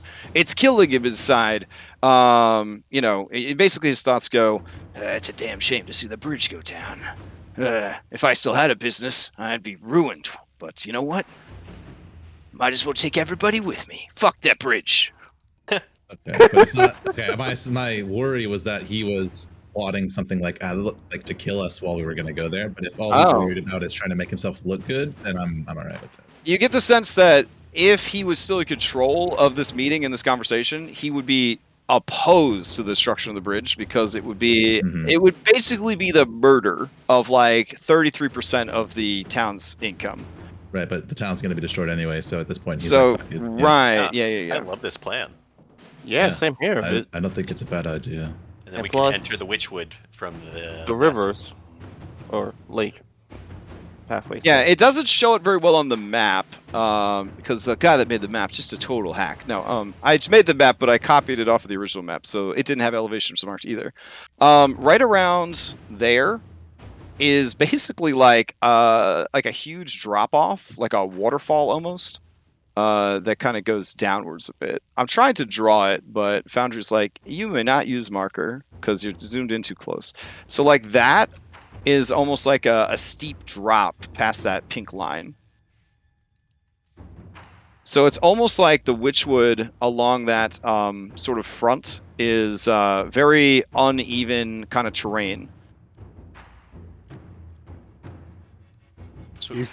So if we do go for, the only way we're getting to that bridge is by walking there. About a day and a half, 2 days. 2 days probably. No, do you have a way to destroy a dwarven bridge? The things are built to last and be sturdy. I look to Guy. We might. Dalen laughs a bit. And there is a local dwarf that might know just the thing. So you can see Umeg's kind of deep in thought as you guys are talking about the bridge. And he kind of clears his throat for the first time in the meeting. He says, Oh, that bridge is about 30 feet across, flanked on either side of the ravine, or the canyon, I suppose you could call it, with 2 fine towers, 4 in total. It's been left to disrepair for a long time, since the dwarves retreated down into the earth. 30 feet. No, 30 feet wide, boy. Wow. The bridge itself is 300 feet across. And the drop to the river below, about 300 feet. The point is, if we destroy the bridge, we buy days for us to come up to not only seek out the elves, but to prevent them from coming any closer to Drellin's Ferry. Enough time for people to evacuate. Or set up to defend if they so choose. Either way. Either way, more time we delay the army, the better. I agree. Eormel says, you kind of the other merchants kind of look at him when he says, Blowing that bridge up, no offense, Master Dwarf, but blowing that bridge up isn't going to be any kind of difficulty. It's in such bad repair. and Gosler nods, and Delora nods, and Kellen nods. And then Umeg says, Aye, because none of you could agree on who should take care of it. Much like the Vale itself, you let it fall into disrepair and ruin with your selfishness. and he spits a wad, big fat one, on the floor. Look, everyone's at fault for this. Everyone. In either case, everyone, we can't deliberate all day. Can we force our march at a fast pace and make it there by the end of today, by chance? To the bridge. Oof. Maybe. Let me see. You guys got a crossover. It's about. So I guess this is a good time to ask this question for future. When I get another knack, there is another one that lets me take forced march. Can I give that to the party, or is it only for me? I mean, Because otherwise, there's just no point in taking it, because I'll never leave the party. Yeah, I mean, I it depends on the wording of the ability. Yeah, I'm looking at it right now. One sec. I was talking to someone last weekend, I think, about the design trap that the A5E Ranger fell into. And basically, they reinvented this entire travel aspect of the game because they felt that the 5E travel pillar was underutilized. But then they made the Ranger trivialize it. Which is exactly why we don't use the normal travel rules in 5e, because they trivialized it with the Ranger and with certain spells. I have all these ration and scouting abilities that I just don't use. well, yeah, because why? So they make a system, and then they make an option to remove the system. And so then you have the Ranger removing the system, and the DM's like, cool, I'll just save time and we won't have that system anymore. And then people look to the Ranger and they say, you don't do anything. And it's like, they do a lot of shit. You just don't get to see the benefits because nobody sees the point in mentioning something that's been completely removed from the game. You kind of see the design flaw there, you know? It's still I've been Ranger. feeling it, man. 6 levels. It's still Ranger though, so. But it feels so good. In combat, it's so good. It's so great. No, I think it's much more interesting Ranger for sure. But I feel like they did the same design mistake that normal 5th edition did. They completely trivialized it. I'm not gonna waste your guys' time just to be like, oh yeah, Jert's so good at this. It's like, we all know you're so good at it. I'm not gonna run mechanics that you automatically succeed on. And a DM that runs all A5E and uses that system, any party that has a Ranger, like you said, trivializes it, or that doesn't have one is just fucked. Yeah. So, but I mean, that's generally how I run Rangers in 5e when I'm a DM, is I just tell the party, oh yeah, so a normal party would have to do this, but since you have a Ranger, you don't. And then we just move on with our lives. And I hope I've been making that pretty clear to you guys so far. Yeah. You have. Okay. Okay. Yeah. I've played a lot of Rangers. I know the suffering. Yeah, but it's unfortunate because it's like being an IT person, right? Nobody appreciates you at all, but they're mad at you as soon as something goes wrong with the computer. The only reason they have a safe functional computers because the IT team is doing their job. The only reason you guys are having such an easy time of traveling, ambushing your, random encounters, skipping your random encounters, is because you have these people who are passively boosting you up in the background. So the reason I bring God. up the forced marcher thing is because it specifically says you can travel, but I would wonder from a design standpoint, why would anybody ever take that if it's not the whole party? Yeah. Does it say no penalties at all on forced march? No, you get additional number of hours equal to your proficiency bonus before you start making saving throws. Oh, that's fine. You can apply that to the whole fucking party. I don't give a shit. Cool. We get 3 extra hours of marching, boys. Okay. Nice. So let's do the Okay. math on this real quick. I mean, if you wanna spend a knack on that, I will definitely allow it to apply to the whole party. Okay, cool. Because I have another one that I just haven't been using because we never have needed to camp outside, and we're going to another town after this. Hey, We've camp's had been some good. camping. Yeah, you've been doing some yeah, camping. We get extra hit yeah, dice but, for that like, shit. It's great. never in the same spot. Here's the other one that I was thinking of taking. It's build shelter, but it lasts forever. But I can only do it once every week, so it stays where it's at. It's basically tiny hut, but it's permanent in one spot, Gotcha.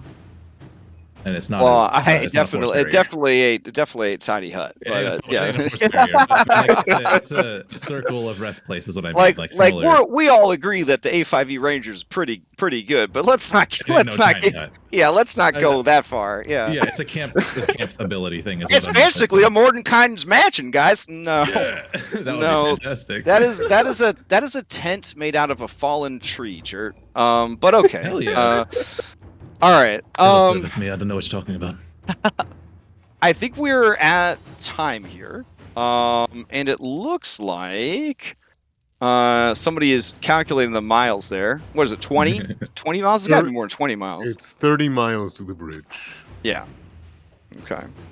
So I'm gonna change that to force. Yeah, as the crow flies, yeah. And even if you follow the road, you should be fine. Okay. So according to this thing, are you also going to travel at a fast pace, or you going to travel at a normal pace? Would the town lend us horses? Oh well, that would be Oh great. yeah. You have a lot of people. Fair. Yeah. B team. Yeah. If you didn't have a B team, if they were giving out 3 horses for a party of 5 to 6 people, like 2 on a horse, they would probably be okay with that. But I do not think, especially when they're planning to possibly evacuate, they're going to give adventurers some horses that they may never see again. I do hope you understand that. Yeah. Okay. So traveling 30 miles at a normal Dungeons & Dragons pace would be 1 day and change of travel. Keeping in mind that a travel time in D&D is 8 hours of travel, and that's where Jert's ability to push you guys more would come into play. So you could make it there in we'll say it's and change, so 10 hours. So you could make it there with your ranger pushing you guys in 10 hours. Sick. Yeah, we got 11 hours of marching every day until we gotta start saving. So Yeah. we So, can hit at that this- and then come back to the festival. And then we got 2 days from there to make it to the Witchwood or whatever this Well, we tree still is. haven't found out where in the Witchwood we have to go. That's the critical information that changes everything. So we need to talk to Moreland. That's why I wanted to see him first. And then after Moreland, we immediately head for the bridge. Right? Right. Okay. And from that bridge, we head to the Witchwood right after, because it's Yep. right there. Okay. As quick as we can. Yep. But we are telling the town that if we can't make it by the time the festival ends, to just get the fuck out, right? Yeah, and to kind of explain the weird terrain situation going here, if you look over at the map again, where I've got that squiggly line, you see that that's like kind of a cliff area. There would also be, oh man, Foundry does so many things good, but Roll20 got that better box of crayons. Just saying. That line right there sort of represents an incline, so that's where the land kind of slopes upwards. And so it starts at your guys, Florida sea level sort of thing, and then it goes up towards the bridge to that height of, I believe it's 300 feet. So this side of that line would be a bit of a, cliff jumping to get down into the river there. So. And then over here, the Black Fens is actually relatively low. So basically anything on like this side is kind of high up, looking down and sloping down rapidly into Lake Reston in that kind of sunken area, if that makes sense. Okay. Okay. Now I have to fight the urge to go in and modify the map to actually include like that sort of geography, but I don't know. It's okay. I think it's fine. I think it's fine. We get it now. Okay. Yeah. Basically, the top left of the map is at a much higher elevation than the rest of the map, hence this big mountain range here. But it doesn't read as well just looking down at the map. So, okay, cool. All right, so I guess I could leave you on this page, or I'll turn this into a player page, and you could go back and forth as you see fit. And sounds like next week, gonna talk to Moreland, get the location of that tree, and then you're gonna head over to that bridge. Now you might even want to talk to Moreland about the bridge, since him dwarf. Yeah.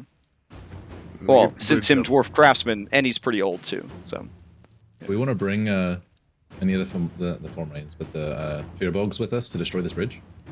We do want to bring them, and we should bring his adopted daughter. Oh yeah, 100%. She's B team now, right? We have her on the list. Yeah. all right, cool. Real quick. Fuck just yeah, cut in here. yeah, dude. Cut in here and say. Meanwhile, back at the Gerard and Annette have organized the kitchen, the cellar, the pantry. They've introduced a working staggered break schedule for all of the workers with 10 to 15-minute breaks. It is the smoothest shift that has ever been run. Oh my And it's all gonna be destroyed in 3 days. Exactly. Beautiful. It's beautiful. All right. Oh, and Layla, I'm sorry if that random worker class NPC flipped out on you. You never know a person's story. Do you know what I'm saying? You never know what kind of baggage they're carrying around. You got to be very careful when you're dealing with NPCs. You never know. Oh my god. Yeah, just throwing that out there. Can't. If you need to talk after the game to hash some stuff out, just hit me up. Seems like it's been a little rough for me lately. It's No, alright. no. I'm here for you, baby. I'm talking about that NPC. This has nothing to do with me. I'm not overburdened at all. I'm doing great. There's no burnout here. there's no strife at all. Everything's straight. Just come Super here. good. Just come here. Just come here. Anyways, all right. I'll leave you guys to it. You guys are welcome to hang out and strategize and whatnot. And we will continue this next week. The only things I have is you guys missed a real cool game last night, from what I understand. As did I. I'm sorry, Red. I was just too tired. That's I okay. was so fucking Dom tired. jumped in Oh, during okay. the game, and yeah, it was Okay, crazy. great. It was almost like we had planned it. He just showed up and like, okay, let's get hooked up. All right, perfect. If you would like to help with Extra Life is coming up. I am so sorry, but I am not going to run a 24/5 hour marathon this year because, one, I've never felt this tired in my whole life. I have, my day job is killing me. And secondly, I do get a lot of sad communications from people that they wish they could have played. I only take 5 people each time. 5, 6? I think it's 5. Each time they want to help out. They want to do more. They don't know what to do. What can they do? So this year we're going to run 3 days of games, and we will have the normal donate to cheat mechanics. It will be a donation for a seat at the table. And I will have a sign-up sheet where if you want to run a game during those 3 days to help raise money for charity, you certainly can. This year, the big push from Extra Life is team captains having people on their team. So we technically have a team. We're our own team. And when I first started, I was on Team Reddit, and now I have my own team. We do all right. Maybe not because Team Reddit, but we do all right. If you would like to join the team, what that means is you are raising your own money for Extra Life and unlocking your own incentives and prizes and tax deductions and all that good stuff. And then because you're on the team, all of our efforts are added towards a total amount that we raise, which is kind of cool. So if you are interested in that, that's fine. If you don't want the burden of having to deal with all that logistics and stuff, you are welcome to just fundraise and help out under my account. And then, I like that. Anybody that is contributing and raising money, I will, even if you aren't a team captain, I will try to keep track of the money that you are raising, and we'll try to have some like prizes and stuff like that, like chamomile merc, and you know, like maybe some giveaway prizes that are just for staff. Instead of like, you know, prizes for viewers, we might have just prizes for fundraising staff, basically. Because last year we had a lot of prizes last year. We had a lot of prize support last year. So hopefully that same thing continues this year. So that's a whole thing that's happening. Keep that in mind if you're interested in participating and or running a game. It's a great opportunity to try out all of the weird one-shot ideas that you've ever had, all of the goofy, zany shit that you've ever thought this would be a hilarious one-shot, or I'd like to try this out, and a one-shot adventure or maybe a two-shot adventure that you've been sitting on for a little bit. Not a bad idea to, you know, try it out, raise some money for charity. It's a fantastic charity. I was always a very sick kid, and then in my early 20s, I had a lot of heart issues. I had to get surgeries for them and stuff. I was in the hospital a lot. I hate it. And the fact that there's children that basically live in the hospital, it just breaks my fucking heart. So the charity means a lot to me because they do a lot for those kids. So, yeah. All right. And I think that's all I got. We played on the Forge VTT, Foundry VTT, and that's all I got. All right. See you guys around the Discord. All right. Hell yeah. Thanks everyone Thanks, for Crash. watching. We'll see everyone next week. Bye. See you next week. See you next week.